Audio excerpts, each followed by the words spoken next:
Hi guys and welcome back to the channel Deepak Yadav Education. Welcome to the daily Hindu news and editorial analysis of 17th of March 2022.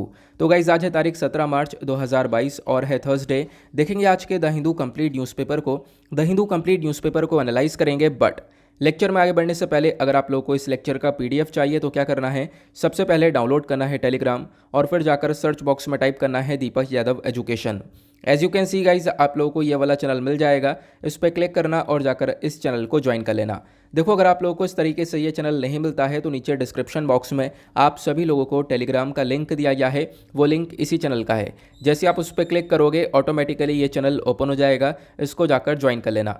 Join करने से फ़ायदा क्या होगा, यहाँ पर आप लोगों को डेली बेसिस पर लेक्चर का पीडीएफ मिल जाता है, डेली करंट अफेयर के वीडियो का पीडीएफ मिल जाता है और डेली बहुत सारे डिजिटल नोट्स मिल जाते हैं। ये सारी चीज़ें मिलती हैं बिल्कुल फ्री में, तो जाकर इसको ज़रूर ज्वाइन करना। नाउ बढ़ते हैं आगे। आगे बढ़ने से पहले हमेशा की तरह हम लोग अपने लेक्चर को एक मैप के क्वेश्चन के साथ स्टार्ट करेंगे। तो आज आप सभी लोगों को मैप में जाकर देखना है शेवरॉय हिल्स को, कहाँ पर है ये एग्जैक्टली लोकेटेड, अच्छे से मैप में देखना। देन उसके बाद आकर नीचे कमेंट सेक्शन में टाइप करना, जिससे कि आप लोग इसको लंबे समय तक याद रख पाओगे। साथ ही साथ एक क्वेश्चन सॉल्व करेंगे जो कि यूपीएससी प्रीवियस ईयर 2013 के प्रीलिम्स में पूछा गया था। डेली बेसिस पर हम लोग यहाँ पर एक प्रीवियस ईयर क्वेश्चन को भी सॉल्व करते हैं। क्वेश्चन क्या बोलता है, जो डिसगाइज्ड अनएम्प्लॉयमेंट है इसका मतलब क्या होता है। Option A, large number of people remain unemployed. Option B, alternative employment is not available. Option C, marginal productivity of labour is zero. या फिर option D, productivity of workers is low. तो काफ़ी सिंपल सा question है, थोड़ा सा logic लगेगा और इसका आंसर आपको पता चल जाएगा। तो इसका आंसर आप सभी लोगों को नीचे कमेंट सेक्शन में देना है, एटलीस्ट सभी को इसमें पार्टिसिपेट करना है, जैसा मैं आप लोगों से डेली बेसिस पर बोलता हूं। बाय द वे इसका जो करेक्ट आंसर है मैंने आप लोगों को नीचे प्रोवाइड करवा दिया है, प्लस टेलीग्राम पर ही प्रोवाइड करवा दिया है, वहाँ से भी जाकर इसको चेकआउट कर सकते हो। देखो इसका आंसर नहीं मिलता है तो कोई परेशान होने की ज़रूरत है नहीं, वीडियो के लास्ट में भी मैं आप लोगों को इसका करेक्ट आंसर दे दूंगा। तो चलो शुरुआत करते हैं। यह आज का सबसे पहला आर्टिकल जो कि हमारे न्यूज़पेपर में पेज नंबर 1 के ऊपर मेंशन्ड आपको देखने को मिलेगा। यहाँ पे बात की गई है रशिया यूक्रेन के डिस्प्यूट को लेकर, एक छोटा सा अपडेट है। वो अपडेट क्या है हम इसको थोड़ा सा देखते हैं। हुआ क्या, कल वेडनेसडे था, तो कल के दिन रशिया ने और यूक्रेन ने मिलकर कुछ डिस्कशन किया और रशिया ने एग्जैक्टली कल ये बोला कि देखो यूक्रेन के साथ पीस टॉक होना इतना आसान बात नहीं है। मतलब कि अगर चाह रहे हो कि हाँ यूक्रेन के साथ बैठकर कुछ आपस में शांतिपूर्वक बातचीत हो जाए तो यहाँ पर इतना आसान नहीं है, बट कहीं ना कहीं कुछ होप ऐसी हैं कि जहां पर रशिया यूक्रेन दोनों मिलकर कॉम्प्रोमाइज़ कर सकते हैं यूक्रेन की न्यूट्रलिटी को लेकर। ठीक है, तो मैं डिस्कस करूंगा डिटेल में, अभी रुक जाओ। तो यहां पर बेसिकली क्या बोला गया कि अगर हम लोग देखें तो शांतिपूर्वक अगर बात हो जाए तो ऐसा पॉसिबल नहीं है, मतलब पॉसिबल है तो इतना आसान नहीं है, बट यहां पर कॉम्प्रोमाइज़ किया जा सकता है यूक्रेन की न्यूट्रलिटी को लेकर, ऐसा यहाँ पर बोला गया। यूक्रेन ने यहाँ पर अपने कुछ पॉजिटिव स्टेटमेंट दिए हैं कल। इन्होंने यहाँ पर ये बोला कि हाँ ये चाहते हैं निगोशिएट करना और चाहते हैं कि वॉर को ख़त्म करना, लेकिन यहाँ पर सरेंडर करना नहीं चाहते हैं। ठीक है, लेकिन यहाँ पर वॉर ख़त्म हो सकती है आपस में बातचीत करके, ऐसा यूक्रेन का मानना है, ऐसा भी यहाँ पर बोला गया। और ये सारी चीज़ें हो क्यों रही हैं, क्योंकि February 24 ऐसा दिन था जहाँ पर व्लादिमीर पुतिन ने जो इन्वेजन है वो चालू कर दिया था। आपको पता होगा यूक्रेन के ऊपर अटैक करना चालू कर दिया था। और व्लादिमीर पुतिन ने ये यूक्रेन के ऊपर अटैक करना क्यों चालू किया, क्योंकि जो नाटो है, ठीक है, यूएस क्या कर रहा है, उस पूरे के पूरे नाटो को लगातार एक्सपैंड करता जा रहा है, वो भी आपको यहाँ पर मेंशन देखने को मिलेगा। अब ये हमने जो भी पॉइंट्स पढ़े हैं, चलो मैं आपको इन सबको अच्छे से कनेक्ट कर कर काफ़ी ईजी शब्दों में बताता हूँ। ये वाला मैप देखो आप लोग, इधर आपको रशिया नज़र आएगा, इधर यूक्रेन नज़र आएगा। तो अभी यहाँ पर रशिया का अटैक चल रहा है यूक्रेन पर, यह आप लोगों को पता है। और रशिया क्यों अटैक कर रहा है, बेसिकली इसके पीछे का एक बहुत बड़ा रीज़न नाटो देखने को मिलता है। नाटो क्या है, यह है नॉर्थ अटलांटिक ट्रीटी ऑर्गेनाइजेशन, एक ग्रुप है 30 कंट्रीज़ का और जिसको यूएसए पूरी तरह से लीड करता है। अब यहाँ पर नाटो जो है अपने आप में एक्सपैंड होता जा रहा है। एक टाइम पे इसमें बहुत कम देश हुआ करते थे इस ग्रुप के अंदर, धीरे धीरे यहाँ पर ऐड होते होते आज के टाइम पर 30 नेशंस इसके अंदर हो चुके हैं। अब क्या होता है, रिसेंटली यूक्रेन भी बात करता है कि मुझे भी नाटो का मेंबर बनना है, नाटो को और एक्सपेंड करो। ठीक है, और यूएसए ने भी यहाँ पर बोला ठीक है बनना है तो हो सकता है ये काम, लेकिन रशिया यहाँ पर इसको बार बार रोक रहा था कि देखो यूक्रेन नाटो का मेंबर नहीं बन सकता। ठीक है, और यूएसए से भी मना करा कि आप यूक्रेन को नाटो का मेंबर नहीं बनाओगे। लेकिन यूएसए का स्टेटमेंट यहाँ पर कुछ ऐसा आता है कि जिसकी वजह से विवाद काफ़ी बढ़ जाता है। यूएसए यहाँ पर यह बोलता है यूक्रेन एक इंडिपेंडेंट कंट्री है और ज़रूरत पड़ेगी तो हम लोग यूक्रेन को नाटो का मेंबर बनाएंगे। ये यहाँ पर स्टेटमेंट आता है जो बाइडन का। उसके बाद यहाँ पर व्लादिमीर पुतिन डायरेक्ट अटैक करना चालू करते हैं। क्यों? इसके पीछे का रीज़न ये है, रशिया नहीं चाहता कि जो नाटो की कंट्रीज़ है वो यहाँ पर बॉर्डर पर आकर बैठें, यूएस यहाँ पर आकर बॉर्डर पर आकर बैठे, जिससे यहाँ पर एक कॉन्फ्लिक्ट क्रिएट हो जाए। ठीक है, तो ये चीज़ें यहाँ पर देखने को मिलती हैं। आई होप आप लोग इसको समझ गए। अब उसके बाद यहाँ पर एक चीज़ और देखने की मिलती है, वो ये क्या है कि आज के टाइम पर व्लादिमीर पुतिन लगातार अटैक तो कर रहे हैं। व्लादिमीर पुतिन का मेन पर्पज़ क्या है? मेन पर्पज़ यहाँ पर यही है कि यूक्रेन को एक तरीके से अलग बना दिया जाए। अलग बनाने का मतलब यह है, व्लादिमीर पुतिन पहले ही बोल चुके हैं, यूक्रेन को कब्जाने का मेरा मकसद नहीं है। आप कब्जाने का मकसद नहीं है तो क्या मकसद है? यहाँ पर मकसद यह है कि यूक्रेन के अंदर जो करंट गवर्नमेंट है, करंट सरकार है, ज़ेलेंस्की की जो सरकार है, इसको हटा दिया जाए। अब ये जो सरकार है ये हट जाएगी तो इससे काफ़ी फ़ायदा होगा। यहाँ पर ये सरकार हट के एक न्यूट्रल गवर्नमेंट यहाँ पर बन जाए, ऐसा यहाँ पर व्लादिमीर पुतिन चाहते हैं। क्यों? क्योंकि आज के टाइम पर जो करंट गवर्नमेंट है यूक्रेन के अंदर, इसका बहुत ज़्यादा झुकाव यूएस की साइड पर है, या इधर यूरोपियन नेशंस जो वेस्टर्न कंट्रीज़ हैं इधर की साइड पर ज़्यादा झुकाव देखने को मिलता है। तो रशिया बस इतना चाहता है एक न्यूट्रल गवर्नमेंट बैठ जाए। वो बस खाली कहने की बात है। न्यूट्रल गवर्नमेंट चाहता रशिया यह है कि एक प्रो रशियन सरकार हो यहाँ पर, जो कि क्या करे, रशिया के कहने पर चले और पूरा का पूरा यहाँ पर रशिया का एक दबदबा रहे, जैसा ऊपर आपको बेलारूस के अंदर देखने को मिलता है। आई होप आप लोग यहाँ पर इसको समझ गए होंगे। तो यही यहाँ पर सिंपल सी चीज़ है जो कि इस आर्टिकल के अंदर मेंशन करी गई है। मैंने आपको थोड़ा बेसिक और बाकी यहाँ पर क्या करंट सिनेरियो चल रहा है वो यहाँ पर समझा दिया। आगे चलते हैं अगले आर्टिकल की तरफ। उसके बाद यहाँ पर एक छोटा सा आर्टिकल है, देखो यार इसको कोई डिटेल में पढ़ने की ज़रूरत है नहीं। रिसेंटली मैंने आपको बताया कि जो भी हमारी इंटरनेशनल फ़्लाइट्स वगैरह हैं वो सब चल चुकी हैं। पहले यहाँ पर इसके ऊपर रोक लगी गई थी, अभी यहाँ पर वापस से रिज्यूम हो चुकी हैं। तो उसको लेकर गवर्नमेंट ने रिस्टोर किया है ई टूरिस्ट वीज़ा को भी। तो वो यहाँ पर एक छोटा सा एक न्यूज़ मेंशन करी गई है जो कि अगेन हमारे लिए कुछ खास नहीं है। कुछ खास होगा तो डेफिनेटली मैं आप लोगों को बताता रहूँगा। नेक्स्ट आर्टिकल है ये एक इंपॉर्टेंट आर्टिकल है। देखो एक टाइम ऐसा था ना, पिछले साल में इस टॉपिक को लेकर इतना ज़्यादा विवाद छिड़ा हुआ था। पिछले साल की बात है और उससे पिछले साल भी यहाँ पर काफ़ी चर्चा हो रही थी। आज यहाँ पर काफ़ी लंबे समय बाद ये टॉपिक चर्चा में आया है। वो किस चीज़ को लेकर है? वो है कोविड-19 वैक्सीन के पेटेंट राइट्स को लेकर। तो अभी यहाँ पर पिछले टाइम पर मांग ये हो रही थी कि जो कोविड-19 वैक्सीन है इसके ऊपर बड़ी बड़ी कंट्रीज़ ने पेटेंट ले रखा है, जैसे कि यूएस ने यहाँ पर पेटेंट यहाँ पर ले रखा है इसका। अब मान लो इन्होंने एक वैक्सीन बनाई, यूएस ने पेटेंट ले लिया। पेटेंट ले लिया का मतलब यहाँ पर यह है कि अब उस वैक्सीन को कोई दूसरी कंट्री नहीं बना सकता यूएस के इजाज़त के बिना। ठीक है, जैसे कॉपीराइट्स वगैरह होते हैं ना, उसी प्रकार से यहाँ पर पेटेंट राइट्स ले लिया है यूएस ने। अब भारत और साउथ अफ्रीका दोनों ने मिलकर साथ में खड़े हुए, दोनों ने यहाँ पर डिमांड ये रखी कि देखो इस पेटेंट राइट्स के ऊपर वेवर यानी छूट मिलनी चाहिए। ये अगर छूट मिलती है, जिससे यहाँ पर क्या होगा, जो दूसरे कंट्रीज़ है, डेवलपिंग नेशंस है, वो यहाँ पर इस वैक्सीन को बना पाएंगी। क्योंकि अभी तो यूएस के सब कुछ कंट्रोल में है। तो अगर छूट मिलती है इस पेटेंट राइट्स के ऊपर, तो यहाँ पर क्या होगा, दुनिया भर में जो डेवलपिंग कंट्रीज़ हैं वो इस वैक्सीन को बना पाएंगी और इस वैक्सीन को दे पाएंगी अपने देशों के अंदर। क्लियर हुआ? ये यहाँ पर सिंपल सा कॉन्सेप्ट था। तो उसी को लेकर एक अपडेट आ चुका है कि जो पेटेंट राइट्स है कोविड-19 वैक्सीन के ऊपर, इसके ऊपर छूट मिल सकती है। यहाँ पर मे बी का यूज़ किया गया है। ठीक है, तो जो इंटेलेक्चुअल प्रॉपर्टी राइट्स हैं ये यहाँ पर आप देख पाओगे लगातार रखे गए थे। जो भी हमारी इंटरनेशनल फार्मास्यूटिकल कंपनीज़ हैं, इन्होंने यहाँ पर इसके ऊपर ये इंटेलेक्चुअल प्रॉपर्टी राइट्स जैसे कि पेटेंट्स होते हैं, हमारे कॉपीराइट्स होते हैं, उन सबको ले रखा था। तो पेटेंट की यहाँ पर बेसिकली बात की जा रही है और ये कोविड-19 वैक्सीन के ऊपर ले रखा था। तो अभी बोला जा रहा है कि मे बी ऐसा हो सकता है कि आने वाले 5 साल के लिए इसको रिलैक्स कर दिया जाए, इसको ऊपर छूट दे दी जाए। ये यहाँ पर एक प्रपोजल आया है यूरोपियन यूनियन की साइड से। अब ये सारा मुद्दे के पीछे अगर यहाँ पर ये सारी चीज़ें हो पाती हैं तो इसमें कहीं ना कहीं भारत और साउथ अफ्रीका का काफ़ी बड़ा योगदान रहने वाला है। क्योंकि ये मुद्दा भारत और साउथ अफ्रीका दोनों ने मिलकर उठाया था कि हमें वैक्सीन के पेटेंट्स के ऊपर छूट चाहिए, और इस चीज़ को यूएस ने भी सपोर्ट किया था। जो इंडिया का ओरिजिनल डिमांड यहाँ पर आप देख पाओगे देखने को मिला था कि भाई हमें छूट दे दो कोविड-19 वैक्सीन के ऊपर, जिससे क्या होगा, जो फार्मास्यूटिकल कंपनीज है डेवलपिंग कंट्रीज़ में, वो क्या कर पाएंगी, वो अपने देश के अंदर इन वैक्सीन्स को बना पाएंगी। ना केवल बना पाएंगी, उनको फर्दर आगे एक्सपोर्ट कर पाएंगी। तो ये सारी पॉसिबिलिटी यहाँ पर हो सकती थी, जो कि अभी चांसेस है कि हाँ ऐसा हो सकता है। और लगभग 100 कंट्रीज़ के आसपास थी जिन्होंने इस पूरे प्रोसेस को सपोर्ट किया, इंडिया के इस सुझाव को सपोर्ट किया था। आई होप आप लोग यहाँ पर इसको समझ गए होंगे कि यहाँ पर पेटेंट वेवर को लेकर क्या क्या मुद्दा चल रहा है एग्जैक्टली। आगे चलते हैं अगले आर्टिकल की तरफ। उससे पहले वीडियो को लाइक कर देना, लाइक का बटन है, हमने टारगेट रखा है 5K प्लस लाइक्स का। जिस दिन मैं याद दिला देता हूँ तो उस दिन आपको याद रहता भी है और उस दिन वीडियो पर लाइक आ भी जाते हैं। तो यहाँ पर एक सपोर्ट कर सकते हो वीडियो को लाइक करके। यूट्यूब का एल्गोरिथम ऐसा ही है कि यहाँ पर आप सपोर्ट करोगे वीडियो को लाइक करके, कॉमेंट्स करके, तो यहाँ पर वीडियो थोड़ा सा ऊपर जाता है और भी बाकी सारे लोगों तक रीच होता है। ओके, तो आई होप आप लोगों को सारी चीज़ें क्लियर हो रही हैं। एक एक करके सिंपल शब्दों में आपको ऐसे आर्टिकल सारे बताता रहने वाला हूँ।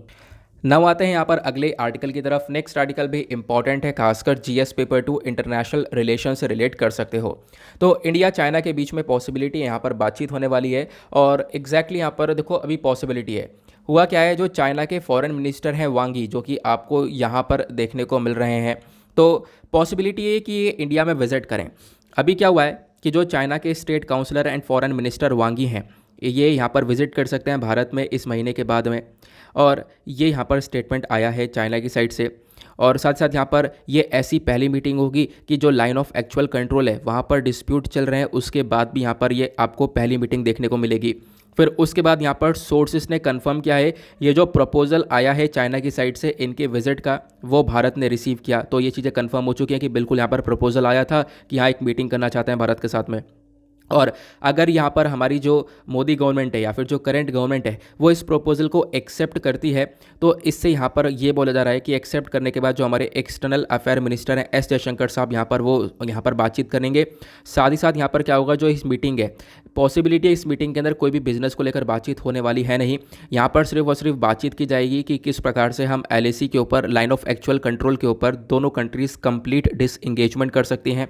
कंप्लीट डिसएंगेजमेंट का मतलब जो लाइन ऑफ एक्चुअल कंट्रोल पर आज के टाइम पर इधर से चाइनीज़ सोल्जर्स देखने को मिलते हैं, फिर इधर से हमारे इंडियन आर्मी, इंडियन सोल्जर्स देखने को मिलते हैं, आपस में इनकी कॉन्फ्लिक्ट भी हो जाता है।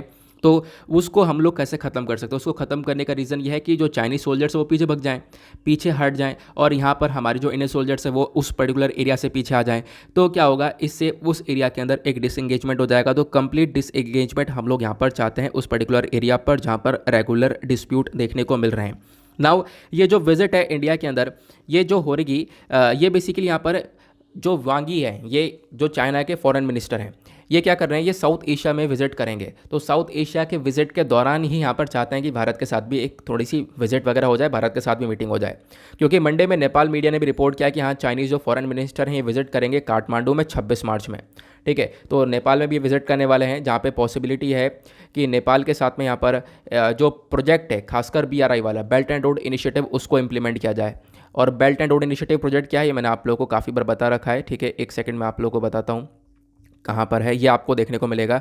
ये है बेल्ट एंड रोड इनिशिएटिव। जो आप लोग इस पर्टिकुलर मैप को देखोगे तो यहाँ पर ये पूरे वर्ल्ड का मैप हुआ। इस वर्ल्ड मैप में आप जो ग्रीन वाली लाइंस देख रहे हो, ये सिल्क रोड इकोनॉमिक बेल्ट है, और जो रेड वाला लाइन देख रहे हो ये चाइना पाकिस्तान इकोनॉमिक कॉरिडोर हो गया। बाकी जो आपको ब्लू वाली लाइंस दिख रही हैं ये है मैरीटाइम सिल्क रोड। ठीक है, अगर हम लोग बात करें तो चाइना बात करता है कि हम पूरे दुनिया भर को इन सारी रोड के माध्यम से कनेक्ट कर देंगे और फिर इसके माध्यम से व्यापार करेंगे। तो यहाँ पर नेपाल को भी ऐड करने के बारे में चर्चा की जा रही है, तो डिस्कशन होगा, जो भी होगा आगे पता चलेगा। साथ ही साथ ये जो वांग यी हैं ये इंडिया विजिट करेंगे, और यहाँ पे बोला गया ये ऐसे समय पर विजिट करेंगे जहाँ पर इंडिया चाइना दोनों ने रशिया इन्वेजन ऑफ यूक्रेन के अंदर एक सिमिलर स्टेप को उठाया है। मतलब कि जब रशिया यूक्रेन के विवाद चल रहे हैं तो इसको लेकर वोटिंग हुई, कहाँ पर, यूनाइटेड नेशन सिक्योरिटी काउंसिल के अंदर, United nation human right council के अंदर, यूनाइटेड नेशन जनरल असेंबली के अंदर, तो सभी जगह पर वोटिंग हुई। तो इन सब जगह पर वोटिंग जब हुई तो इंडिया चाइना दोनों ने यहाँ पर एक सिमिलर स्टेप उठाया, दोनों ने यहाँ पर एब्सटेन कर दिया, दोनों ने यहाँ पर वोट ना हाँ में दिया ना में दिया, ये आपको देखने को मिलेगा। और उस समय मीटिंग होगी दोनों कंट्रीज़ के बीच में जब चाइना अब की बार जो ब्रिक नेशन है उसको यहाँ पर चेयर कर रहा है। ब्रिक्स क्या है, वो है यहाँ पर Brazil, Russia, India, China, south Africa. तो ब्रिक्स यहाँ पर ध्यान रखना, ये 5 देशों का ये ग्रुप आपको देखने को मिल जाएगा। तो बेसिकली बातचीत किसके ऊपर करने वाले हैं, LAC के ऊपर करने वाले हैं। क्योंकि जब हम लोग बात करते हैं कि LAC को लेकर जो बातचीत है अभी रिसेंटली हुई थी, आपको पता होगा 15वीं टॉक हुई थी। मैं आपको रेगुलर अपडेट करता रहता हूं, जो भी आर्टिकल्स आते रहते हैं, इसीलिए कि आगे आर्टिकल्स आते तो हम उसको कनेक्ट कर पाएँ। तो रिसेंटली 15वीं मीटिंग हुई जिसका कोई सोल्यूशन निकल कर आया नहीं है, तो अभी हम लोग चाहते हैं कि एक सोल्यूशन निकल कर आए। अगर मीटिंग होती है ये वाली जो आने वाले टाइम पर होगी, तो इससे हम लोग देख पाएंगे आगे कि किस प्रकार से डिसएंगेजमेंट हम लोग कर सकते हैं। ओके, आगे बढ़ते हैं। ना उसके बाद आप लोगों को नीचे ही एक छोटा सा आर्टिकल देखने को मिलेगा। अगेन एक और इम्पॉर्टेंट आर्टिकल है एग्जामिनेशन के पॉइंट ऑफ व्यू से, खासकर जीएस पेपर 2 गवर्नमेंट इंटरवेंशन से आप लोग रिलेट कर सकते हो। अगर हम लोग बात करें, चर्चा की जा रही है एमजी नरेगा के बारे में। एमजी नरेगा क्या है? यह है Mahatma Gandhi National Rural Employment Guarantee Act. अब इस एक्ट के अंदर बहुत सारी कमियां हैं जिसको बताया गया।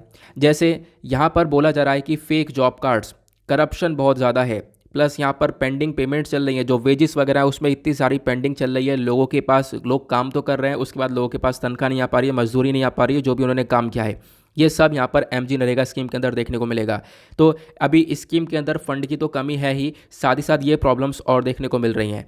जो जेन्युइन लेबरर्स है उनको प्रॉपर उनकी ड्यू मिल नहीं रहा है, ठीक है, मतलब उनका जो पैसा है वो मिल नहीं रहा है। बहुत सारा पैसा पेंडिंग चल रहा है, महीनों से उनको पैसा मिला नहीं है, ये यहाँ पर बताया गया। और रिसेंटली हमने देखा था बहुत सारे फंड की कमी हो चुकी थी, स्टेट्स के पास फंड खत्म हो चुका था, तो वो एमजी नरेगा के अंदर पैसा नहीं दे पा रहे थे, तो सरकार ने एडिशनल फंड ऐड किया है। तो सरकारी स्कीम यहाँ पर फेल मारती जा रही है, उसके बारे में यहाँ पर कुछ इन्फॉर्मेशन दी है। तो चलो मैं आपको थोड़ा डिटेल से बताता हूँ कैसे आप लोग लिख सकते हो इसके बारे में। तो सिंपली पहले तो इस आर्टिकल को आपको रिलेट करना होगा। तो जीएस पेपर 2 के अंदर सिलेबस जब ओपन करोगे तो आपको पॉवर्टी का टॉपिक भी देखने को मिलेगा, एम्प्लॉयमेंट का टॉपिक आपको जीएस पेपर 3 में देखने को मिलेगा, और गवर्नमेंट पॉलिसीज इंटरवेंशंस का टॉपिक भी देखने को मिल जाएगा। तो अगर हम लोग बात करें, पहले तो हम समझते हैं कि एमजी नरेगा स्कीम है क्या, इसका पर्पज़ क्या है, क्योंकि बेसिक क्लियर होगा तो आगे बात भी हमें अच्छे से समझ में आएगी। देखो, एमजी नरेगा मैं आपको फुल फॉर्म बता चुका हूँ, Mahatma Gandhi National Rural Employment Guarantee Act. इसको हम लोग एक टाइम पर National Rural Employment Guarantee Act के नाम से जानते थे जब इसको पास किया गया था 2005 के अंदर में। इसका नाम ही बता रहा है इसका काम क्या है, एम्प्लॉयमेंट के रिगार्डिंग गारंटी देना, लोगों को रोजगार देने के बारे में यहाँ पर ये चर्चा करता है। तो इस स्कीम के अगर हम लोग बारे में बात करें तो यहाँ पर बेसिकली क्या होता है कि जो भी यहाँ पर लोग हैं जो कि जॉब्स के लिए अवेलेबल हैं, वो यहाँ पर अनस्किल्ड लेबरर्स जो होते हैं खासकर, तो यहाँ पर वो जो अनस्किल्ड लेबरर्स हैं वो यहाँ पर जॉब्स के लिए अप्लाई कर सकते हैं। उनको यहाँ पर सरकार जॉब देती है, खासकर कुछ टाइम के लिए, यहाँ पर लगभग मिनिमम 100 दिन के लिए तो यहाँ पर उनको जॉब मिल जाती है, और 100 दिन तक यहाँ पर उनको मजदूरी मिलती रहेगी और वो काम करते रहेंगे। ध्यान रखना, अनस्किल्ड लेबरर्स के लिए यहाँ पर ये स्कीम आपको देखने को मिल जाती है।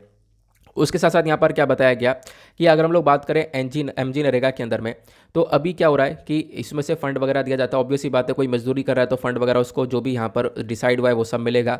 लेकिन इस स्कीम के अंदर कुछ दिक्कतें आ रही हैं। दिक्कत क्या आ रही है? सबसे पहली दिक्कत क्या है, रेडिकुलसली लो वेज रेट। सबसे बड़ी प्रॉब्लम यहाँ पर क्या है, जो भी मजदूरी यहाँ पर इन वर्कर्स को दी जा रही है वो बहुत ही ज़्यादा कम है, बहुत ज़्यादा डाउन देखने को मिल जाती है। करेंटली अगर हम लोग बात करें, जो एमजी नरेगा का वेज रेट है वो लगभग यहाँ पर आप कह सकते हो कि इतना डाउन देखने को मिलता है। एग्जैक्टली हमारे पास कुछ डेटा है। डेटा के अकॉर्डिंग बात करें तो नेशनल सैंपल सर्वे ऑफिस 2017 का डेटा यहाँ पर यह बताता है कि उस समय पर मैन का, मतलब आदमी का जो एक दिन का वेज रेट था वो था 264 रुपीज़, और वेमेन का 205 रुपीज़। तो अगेन यहाँ पर एक डिस्क्रिमिनेशन भी हो गया, क्योंकि दोनों लेबर कैटेगरी के अंदर वर्क कर रहे हैं, इक्वली काम कर रहे हैं, लेकिन यहाँ पर मेन को थोड़ा सा ज़्यादा दिया जा रहा है as compared to the women. लेकिन अगर हम लोग ओवरऑल देखें तो दोनों का ही वेज रेट बहुत ज़्यादा डाउन देखने को मिल जाता है। ये चीज़ें यहाँ पर मैंशन करी गई, ठीक है। तो यहाँ पर जो लो वेज रेट है, ये हमने इसके बारे में समझ लिया कि बहुत ज़्यादा कम आज के टाइम पर देखने को मिलता है। प्लस दूसरी सबसे बड़ी प्रॉब्लम इस स्कीम के अंदर है इनएडिक्वेट फाइनेंसिंग की, मतलब इस पूरे स्कीम के अंदर खुद यहाँ पर फंड की काफ़ी कमी है। जो स्टेट गवर्नमेंट है उनके पास प्रॉपर फंडिंग यहाँ पर आ नहीं पाती है, और जो आती है वो ख़त्म हो जाती है, जिसकी वजह से यहाँ पर ये जो मजदूरी देनी होती है ये दे नहीं पाते हैं, और जो मजदूर हैं वो काफ़ी लंबे समय तक महीनों महीनों वेट करते हैं, उनकी सैलरीज नहीं आ पाती हैं। फिर साथ ही साथ यहाँ पर दूसरा वो देखो मेन टॉपिक आ ही गया है, delay in payment of wages, मतलब जो मजदूरी दी जा रही है उसके अंदर डिले होता रहता है और महीने तक चला जाता है ये मामला, ठीक है। ऐसे यहाँ पर बताया गया, हालांकि यहाँ पर थोड़े टाइम में ये क्लियर करना चाहिए, बट ऐसा होता नहीं है। हमने इसको लेकर पहले भी आर्टिकल्स यहाँ पर काफ़ी बार कवर कर रखे हैं कि एमजी नरेगा के अंदर जो वेज है उसकी पेमेंट के अंदर रेगुलर डिले हो रहा है। दिवाली के टाइम पर भी ऐसे ही हुआ था। फिर उसके बाद यहाँ पर बताया गया कि इस स्कीम के अंदर एक सबसे बड़ी खराबी यहाँ पर ये देखने को मिलेगी, जो हमारे पंचायती राज इंस्टीट्यूशन है उनका रोल भी काफ़ी इनफेक्टिव है। मतलब पंचायती राज जो इंस्टीट्यूशन है इनका कोई अच्छा रोल नहीं है। अगर यहाँ पर एक एफिशिएंट इनका रोल हो तो ऑब्वियस सी बात है इस स्कीम के अंदर एक सुधार देखने को मिल जाए। साथ ही साथ यहाँ पर जो काम वगैरह है वो भी इनकम्प्लीट काम आपको यहाँ पर देखने को मिल जाता है, ऐसा भी यहाँ पर आपको देखने को मिलेगा। काफ़ी जगह यहाँ पर आधा काम हो पाता है, इसके अंदर आधा काम नहीं हो पाता, काफ़ी बार वर्क ही यहाँ पर अवेलेबल नहीं हो पाता है, जिसकी वजह से एमजी नरेगा स्कीम यहाँ पर फेल मारती हुई नज़र आती है। देन उसके बाद अब इसका सजेशन क्या हो सकता है, वे फॉरवर्ड क्या हो सकता है? वे फॉरवर्ड यहाँ पर यह है कि आप इंश्योर करो कि काम मिल जाए लोगों को, क्योंकि काफ़ी बार ऐसा होता है कि काम मिलता ही नहीं है इस स्कीम के अंदर में भी, तो इंश्योर करो। साथ ही साथ यहाँ पर जो वेजेस है उसको थोड़ा सा यहाँ पर मजबूत करो। वेजेस यहाँ पर बहुत ज़्यादा कम देखने को मिलेंगे। प्लस यहाँ पर जो सरकार है वो अलग अलग डिपार्टमेंट के साथ कोऑर्डिनेशन करे, और इसके साथ में यहाँ पर क्या कर सकते हैं हम लोग, कोऑर्डिनेशन करने के साथ कुछ ना कुछ सोल्यूशन लेकर आ सकते हैं। प्लस जो ये जेंडर वेज गैप आपको देखने को मिलता है, मतलब कि मेन और वेमेन की जो वेज है, मजदूरी है, उसमें काफ़ी बड़ा डिफरेंस है, उसको खत्म करो। ये यहाँ पर कहीं ना कहीं सोल्यूशंस हो सकते हैं। तो आई होप आप लोगों ने यहाँ पर एमजी नरेगा के प्रॉब्लम्स के साथ साथ सारे सोल्यूशंस भी पढ़ लिए हैं। नाउ आते हैं अगले आर्टिकल की तरफ। नेक्स्ट आर्टिकल भी काफ़ी इंपॉर्टेंट होने वाला है। पहले तो एक छोटी सी इन्फॉर्मेशन देख पाओगे, वैक्सीन को लेकर दी गई है। अगेन हमारे लिए इंपॉर्टेंट इतनी है नहीं, प्राइम मिनिस्टर ने बोला है वैक्सीन लो और साथ ही साथ जो प्रिकॉशंस है वो फॉलो करते रहो। आर्टिकल जो इंपॉर्टेंट है वो यहाँ पर ये वाला देखने को मिलेगा। यहाँ पे बात की गई है जो इलेक्ट्रॉनिक व्हीकल की सेल्स हैं ये यहाँ पर इंक्रीज़ हो रही है, और आने वाले टाइम पर 2022 के अंत तक इलेक्ट्रॉनिक व्हीकल्स की जो सेल है वो 10 गुना ज़्यादा बढ़ जाएगी, ऐसा हमारे ट्रांसपोर्ट मिनिस्टर नितिन गडकरी साहब के थ्रू कहना है। ठीक है, इन्होंने यहाँ पर ये सारी इन्फॉर्मेशन दी है। इन्होंने बताया कि 2019-20 के डेटा को हम 2020-21 से कंपेयर करते हैं तो एक ह्यूज डिफरेंस यहाँ पर देखने को मिलता है। 2019-20 में जो इलेक्ट्रॉनिक व्हीकल्स है, जो बैटरी के माध्यम से यहाँ पर ये चल रहे हैं, जो पोल्यूशन नहीं कर रहे हैं, ठीक है। तो अगर हम बात करें टू व्हीलर्स के मामले में, तो टू व्हीलर्स के मामले में एक बहुत बड़ी ग्रोथ देखने को मिली है। जहाँ 2019-20 में ये लगभग 28,508 व्हीकल्स बिके थे, तो 2020-21 में ये 1.5 लाख के आसपास व्हीकल्स बिके हैं। तो एक ह्यूज डिफरेंस देखने को मिला। ये टू व्हीलर्स की बात हुई। फिर थ्री व्हीलर्स में हम लोग बात करें तो यहाँ पर भी 75% इंक्रीमेंट देखने को मिला है। उसी प्रकार से फोर व्हीलर्स में भी 230% का इंक्रीमेंट देखने को मिला है। जो फोर व्हीलर हैं, खासकर इलेक्ट्रॉनिक व्हीकल्स, ये 2019-20 में लगभग 4,695 की यहाँ पर अगर डिमांड की गई थी, तो अभी 2020-21 के अंदर ये 15,000 से ऊपर इसकी डिमांड देखने को मिली है। तो ये यहाँ पर आपको एक गैप देखने को मिलेगा। साथ ही साथ जो इलेक्ट्रिक बसेस हैं वो भी इंक्रीज़ हुई हैं। 80 से लेकर 1100 अप्रॉक्स कर सकते हो 1200 के आसपास इलेक्ट्रॉनिक बसेस आई हैं। तो यहाँ पर मतलब सभी सेक्टर में अगर हम लोग बात करें, चाहे वो टू व्हीलर हो, फोर व्हीलर हो, इलेक्ट्रॉनिक बसेस हो, ठीक है, उसके बाद इन सभी के अंदर अगर हम लोग देखें तो एक बहुत बड़ा गैप देखने को मिला है। वो यह है कि पहले इलेक्ट्रॉनिक व्हीकल्स कम बिका करते थे, बट अभी यहाँ पर उसकी डिमांड काफ़ी ज़्यादा है, जो कि यहाँ पर मेंशन किया गया। ठीक है, और इससे क्या होगा, इससे फ़ायदा यही होगा, ऑब्वियस सी बात है, ये गाड़ियाँ बैटरी पर चल रही हैं, चार्ज करो चलाओ। तो इससे जो भी तेल वगैरह के ऊपर आज के टाइम पर हम लोग डिपेंडेंट है, तेल को लेकर काफ़ी विवाद भी चल रहा है, जिसके ऊपर आज हम डिस्कशन करेंगे भी, एक एडिटोरियल है आज। तो अभी क्या यहाँ पर उसके ऊपर हम लोग डिपेंडेंस वगैरह कट डाउन कर सकते हैं। मतलब उस पर इतनी ज़्यादा ज़रूरत नहीं रहेगी कि यार तेल चाहिए, क्यों चाहिए तेल, फिर तेल हमें कोई स्पेसिफिकली लिमिटेड पर्पज़ के लिए चाहिए होगा, अदरवाइज़ यहाँ पर फिर इतनी रिक्वायरमेंट हमारे पास रहेगी नहीं। ठीक है, आई होप आप लोग यहाँ पर इसको समझ गए होंगे। लेकिन अभी क्या है, इलेक्ट्रॉनिक व्हीकल्स के बारे में जब आप पढ़ रहे हो तो इस पूरे डेटा को अच्छे से एनालाइज कर लो, क्योंकि देखो ये आने वाला फ्यूचर है इंडिया का। साथ ही साथ ये एग्जाम के लिए भी बहुत ज़्यादा इंपॉर्टेंट है। तो खासकर ये सिंपली इस आर्टिकल को आप लोग GS paper 3 science and tech से रिलेट कर सकते हो। मैं आपको बताता हूँ कि हम लोग इलेक्ट्रॉनिक व्हीकल्स में कहाँ पर स्टैंड करते हैं, प्लस इलेक्ट्रॉनिक व्हीकल्स की कैटेगरी में हमारे पास कहाँ कहाँ पर कमियाँ हैं। ठीक है, प्रॉब्लम्स क्या क्या, क्योंकि आपसे पूछा जाए कि हाँ देखो फ्यूचर है इलेक्ट्रॉनिक व्हीकल्स का, लेकिन भारत क्या क्या प्रॉब्लम फेस कर सकता है इस इलेक्ट्रॉनिक व्हीकल्स के सेक्टर में, वो बताओ। ठीक है, वो मैं आप लोगों को बताता हूँ। पहली चीज़ हम लोग स्टार्ट से देखते हैं कि इंडिया आज के टाइम पर 5th लार्जेस्ट कार मार्केट आपको देखने को मिलेगा पूरे दुनिया भर के अंदर। हमारे पास पोटेंशियल है कि हम लोग यहाँ पर टॉप 3 के अंदर भी आएँ, और आने वाले टाइम पर हम लोग क्या करने वाले हैं, ये व्हीकल्स जो हैं खासकर इनको इलेक्ट्रॉनिक व्हीकल्स के अंदर कन्वर्ट करने वाले हैं। जो ज़्यादातर व्हीकल्स हमारे वो इलेक्ट्रॉनिक व्हीकल्स यहाँ पर होने वाले हैं, ऐसा आपको देखने को मिलेगा। हालांकि हमने पेरिस क्लाइमेट एग्रीमेंट वगैरह भी किया हुआ है, जहाँ पर हमारा मेजर फोकस ये है कि हम लोग पोल्यूशन को कम से कम करें। ठीक है, अब पोल्यूशन को कम से कम करें तो इसके पीछे का एक बहुत बड़ा कारण पोल्यूशन के पीछे का वो ये भी है, गाड़ी मोटर बहुत ज़्यादा आपको देखने को मिलेगा। इसके अंदर हम लोग कटौती कर सकते हैं। अब कटौती कैसे कर सकते हैं, इलेक्ट्रॉनिक व्हीकल्स को लाकर। लोग इलेक्ट्रिक व्हीकल्स जब यहाँ पर चलाएंगे तो उससे पोल्यूशन होगा नहीं, तो यहाँ पर इसके अंदर एक सुधार देखने को मिल सकता है। ठीक है, यहाँ पे बताया गया। देन उसके बाद अगर हम लोग बात करें इलेक्ट्रॉनिक व्हीकल्स और इंडिया के रिलेशन के बारे में, तो देखो जो इलेक्ट्रॉनिक व्हीकल्स को लेकर एक पुश किया गया है, ये बेसिकली इसके पीछे का रीज़न आपको देखने को मिलेगा कहीं ना कहीं हम लोग क्लाइमेट चेंज से भी टैकल करने के लिए काफ़ी आगे निकल चुके हैं, क्योंकि आज के टाइम पर पोल्यूशन काफ़ी ज़्यादा हो रहा है, उसको टैकल करने के लिए हमें ये करना होगा। एक सबसे बड़ा रीज़न आपको देखने को मिलेगा। प्लस उसके बाद अगर हम लोग देखें दुनिया भर के अंदर जो यहाँ पर इलेक्ट्रॉनिक व्हीकल्स हैं, इनके अंदर बहुत तेज़ी से ग्रोथ देखने को मिल रही है। और यहाँ पर अगर हम बताएं तो अगर हम लोग एक ओवरऑल डेटा देखें, हर 100 गाड़ी जो भी बिक रही है उसमें से हर 2 गाड़ियाँ इलेक्ट्रॉनिक व्हीकल्स बिक रही हैं। तो आने वाले टाइम पर एक बहुत बड़ा फ्यूचर होने वाला है इलेक्ट्रिक व्हीकल्स का। फिर उसके बाद बताया कि आज के टाइम पर ज़रूरत क्यों है। ज़रूरत यहाँ पर इसलिए है, एक तो पोल्यूशन वाला रीज़न हुआ जैसे मैंने आप लोगों को बताया, और साथ ही साथ यहाँ पर आप लोग देख पाओगे अगर हम लोग देखें तो पोल्यूशन के साथ साथ यहाँ पर एक रीज़न ये आपको देखने को मिलेगा, दुनिया भर से सपोर्ट मिल रहा है इलेक्ट्रिक व्हीकल्स को, तो भारत से भी यहाँ पर सपोर्ट मिलना चाहिए। अब इंडिया का सपोर्ट है क्या इलेक्ट्रिक व्हीकल्स को लेकर, मैं आपको ये बताता हूँ। इंडिया यहाँ पर कुछ ऐसी चुनिंदा कंट्रियों में से निकल कर आया है जो कि यहाँ पर सपोर्ट कर रहा है EV30 कैंपेन को, जहाँ पर हमारा मेजर मकसद यह है कि हम लोग 30% नए इलेक्ट्रिक व्हीकल्स को बढ़ा देंगे 2030 तक। तो 2030 तक बहुत सारे इलेक्ट्रिक व्हीकल्स यहाँ पर चला करेंगे। फिर उसके बाद यहाँ पर बताया गया इंडिया का यहाँ पर बेसिकली यहाँ पर पर्पज़ है क्लाइमेट चेंज को टैकल करना, ठीक है। और हमारे पास काफ़ी सारे आइडियाज़ हैं, और जिस चीज़ को लेकर हमने ग्लासगो समिट के अंदर बातचीत की थी, हमने यहाँ पर डिसाइड किया था कि 2030 तक हम लोग क्या करेंगे, जो भी कार्बन एमिशन है उसको 1 बिलियन टन से कम कर देंगे, तो उसके में हमें काफ़ी बड़ी हेल्प मिलेगी। साथ ही साथ 2030 तक हम लोग नेट ज़ीरो की तरफ बढ़ जाएंगे, मतलब पोल्यूशन बिल्कुल भी नहीं करेंगे, तो उसके अंदर भी काफ़ी बड़ी हेल्प मिलने वाली है। किसकी वजह से? सिर्फ और सिर्फ इलेक्ट्रिक व्हीकल्स की वजह से। देन उसके बाद बताया गया अब इलेक्ट्रिक व्हीकल्स के सेक्टर में भारत को क्या क्या परेशानियां, क्या क्या चैलेंजेस फेस करने को मिल रही हैं और मिल सकती हैं। सबसे बड़ी बात बैटरी मैन्युफैक्चरिंग की सबसे बड़ी परेशानी है। अगर हम लोग बात करें इलेक्ट्रिक व्हीकल की, एक जो जान है वो यही है कि वो बैटरी पर चलेगा। अब बैटरी के मैन्युफैक्चरिंग में भारत काफ़ी पीछे रह गया है, तो एक सबसे बड़ा कंसर्न यहाँ पर यही है। अगर हम लोग एक एस्टिमेशन देखें 2020-30 तक, तो यहाँ पर डिमांड रहेगी बैटरीज़ की बहुत ज़्यादा, और अप्रॉक्सीमेटली हम लोगों को 900 से लेकर 1100 GWh की यहाँ पर बैटरीज चाहिए। तो अगर हम लोग बात करें, एक सबसे बड़ी परेशानी यहाँ पर देखने को ये मिलेगी, हम लोग मैन्युफैक्चरिंग सेक्टर के अंदर इतने ज़्यादा स्ट्रॉन्गर है नहीं। अब स्ट्रॉन्गर नहीं, इसके पीछे का रीज़न क्या है? इसके पीछे का रीज़न यह है, अगर हम सरकारी डेटा के हिसाब से बात करें तो हम लोग लगभग 2021 के अंदर $1 बिलियन का हमने लिथियम परचेज किया है, इंपोर्ट किया है।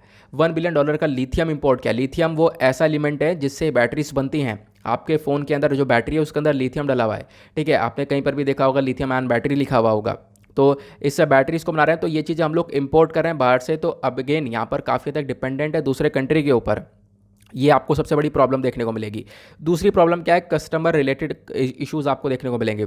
2018 के अंदर बात करें तो यहाँ पर हुआ क्या था, इंडिया के अंदर सिर्फ और सिर्फ 650 चार्जिंग स्टेशंस थे, जो कि बहुत ज़्यादा कम थे हमारी नेबरिंग कंट्रीज। जब हम कंपेयर करते हैं तो हमारी नेबरिंग कंट्रीज़ में 5-5 मिलियन चार्जिंग स्टेशन है, इंडिया के अंदर चार्जिंग स्टेशन की बहुत ज़्यादा बहुत कमी है। तो एक सबसे बड़ी प्रॉब्लम यहाँ पर ये निकल कर आएगी। हालांकि हमारे पास बहुत सारे चार्जिंग स्टेशन होंगे तभी हम लोग इलेक्ट्रिक व्हीकल्स के सेक्टर को रन कर पाएंगे, ठीक है।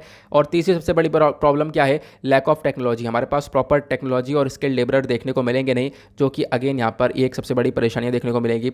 इंडिया टेक्नोलॉजिकली यहाँ पर काफ़ी हद तक पीछे रह गया है, खासकर इलेक्ट्रॉनिक सेक्टर में ऐसा बताया गया। बैटरीज, सेमीकंडक्टर्स, इन सब के सेक्टर में हम लोग काफ़ी पीछे रह गए, क्योंकि आपको पता होगा सेमीकंडक्टर के मामले में भी अभी रिसेंटली ही हम लोग काम करना चालू किया है। हम लोगों ने यहाँ पर प्रोडक्शन लिंक्ड इंसेंटिव स्कीम को जारी किया है। अदरवाइज उससे पहले हम लोग यहाँ पर ताइवान, साउथ कोरिया, इन्हीं के ऊपर डिपेंडेंट थे। और ऐसे हम लोग बैटरीज को लेकर भी काफ़ी हद तक कंट्रीज़ के ऊपर डिपेंडेंट है, लिथियम वगैरह को परचेज कर रहे हैं। तो ये चीज़ें थोड़ी सी कहीं ना कहीं सफ़र करती हुई नज़र आने वाली है। उसके साथ साथ ये और क्या बताया गया, इलेक्ट्रॉनिक व्हीकल्स की सबसे बड़ी कॉस्ट यहाँ पर एक परेशानी देने वाली है। जो कॉस्ट है ये बहुत ज़्यादा रहने वाली है, प्लस इसकी सर्विसिंग कॉस्ट भी। देखो इलेक्ट्रॉनिक व्हीकल्स की जो कॉस्ट है as compared to the other vehicles वो ज़्यादा रहेगी, ऑब्वियस सी बात है। वो धीरे धीरे यहाँ पर प्रोडक्शन होगा तो उसके अंदर कॉस्ट कम लेकर आ सकते हैं, वो आगे आने वाली बात है, लेकिन स्टार्टिंग में कॉस्ट ज़्यादा ही रहने वाली है। दूसरी चीज़ यहाँ पर क्या है, जब आप उसकी सर्विस करवाते हो तो सर्विस के अंदर भी हाई लेवल ऑफ स्किल्स को चाहिए, जो अगेन यहाँ पर इसकी एक सबसे बड़ी कमी देखने को मिल जाती है इंडिया के अंदर। तो इलेक्ट्रॉनिक व्हीकल्स और इंडिया का रिलेशन मैंने आपको काफ़ी अच्छे से यहाँ पर समझा दिया है। उसके बाद नेक्स्ट आर्टिकल में बात की गई है जो बेसिल राजपक्सा, ये कौन है? यह है श्रीलंका के फाइनेंस मिनिस्टर। ये भारत आए और हमारे प्राइम मिनिस्टर के साथ इन्होंने बातचीत करी, जैसा आप लोग यहाँ पर देख पा रहे होंगे।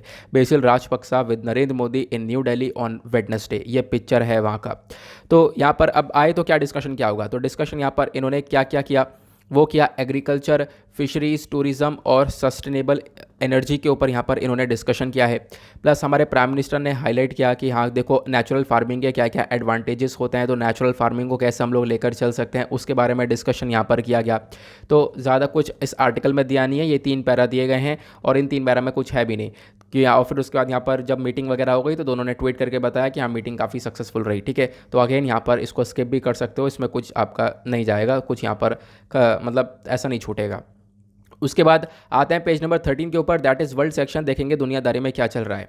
अब दुनियादारी में रशिया यूक्रेन के डिस्प्यूट को लेकर एक आर्टिकल तो आना ही आना है, और आज भी यहाँ पर आपको देखने को मिलेगा। जेलेंस्की ने रिक्वेस्ट करी है नो फ्लाई जोन के लिए कि भाई नो फ्लाई जोन यूक्रेन के ऊपर डिक्लेयर कर दिया जाए, जिससे यूक्रेन जो है ये पूरी तरह से रशिया से लड़ पाए। क्योंकि अगर एक बार को नो फ्लाई जोन डिक्लेयर हो जाता है तो इससे कहीं ना कहीं यूक्रेन और ज़्यादा मजबूत हो जाएगा, यूक्रेन कहीं ना कहीं रशिया को टैकल कर पाएगा। तो डिस्कस करते हैं आखिरकार ये नो फ्लाई जोन होता क्या है।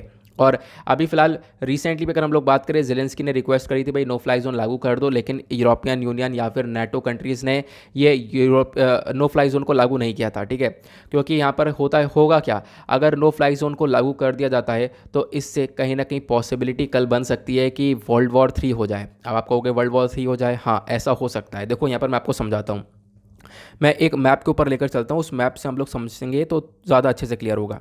ये मान लो यहाँ पर यूक्रेन है, इधर रशिया है। अब रशिया अटैक कर रहा है, इस अटैक में रशिया की जो एयरफोर्स है वो यहाँ पर अटैक कर रही है। ठीक है, रशिया के बड़े बड़े एयरक्राफ्ट यहाँ पर लगातार बॉम्बार्डिंग कर रहे हैं, है ना।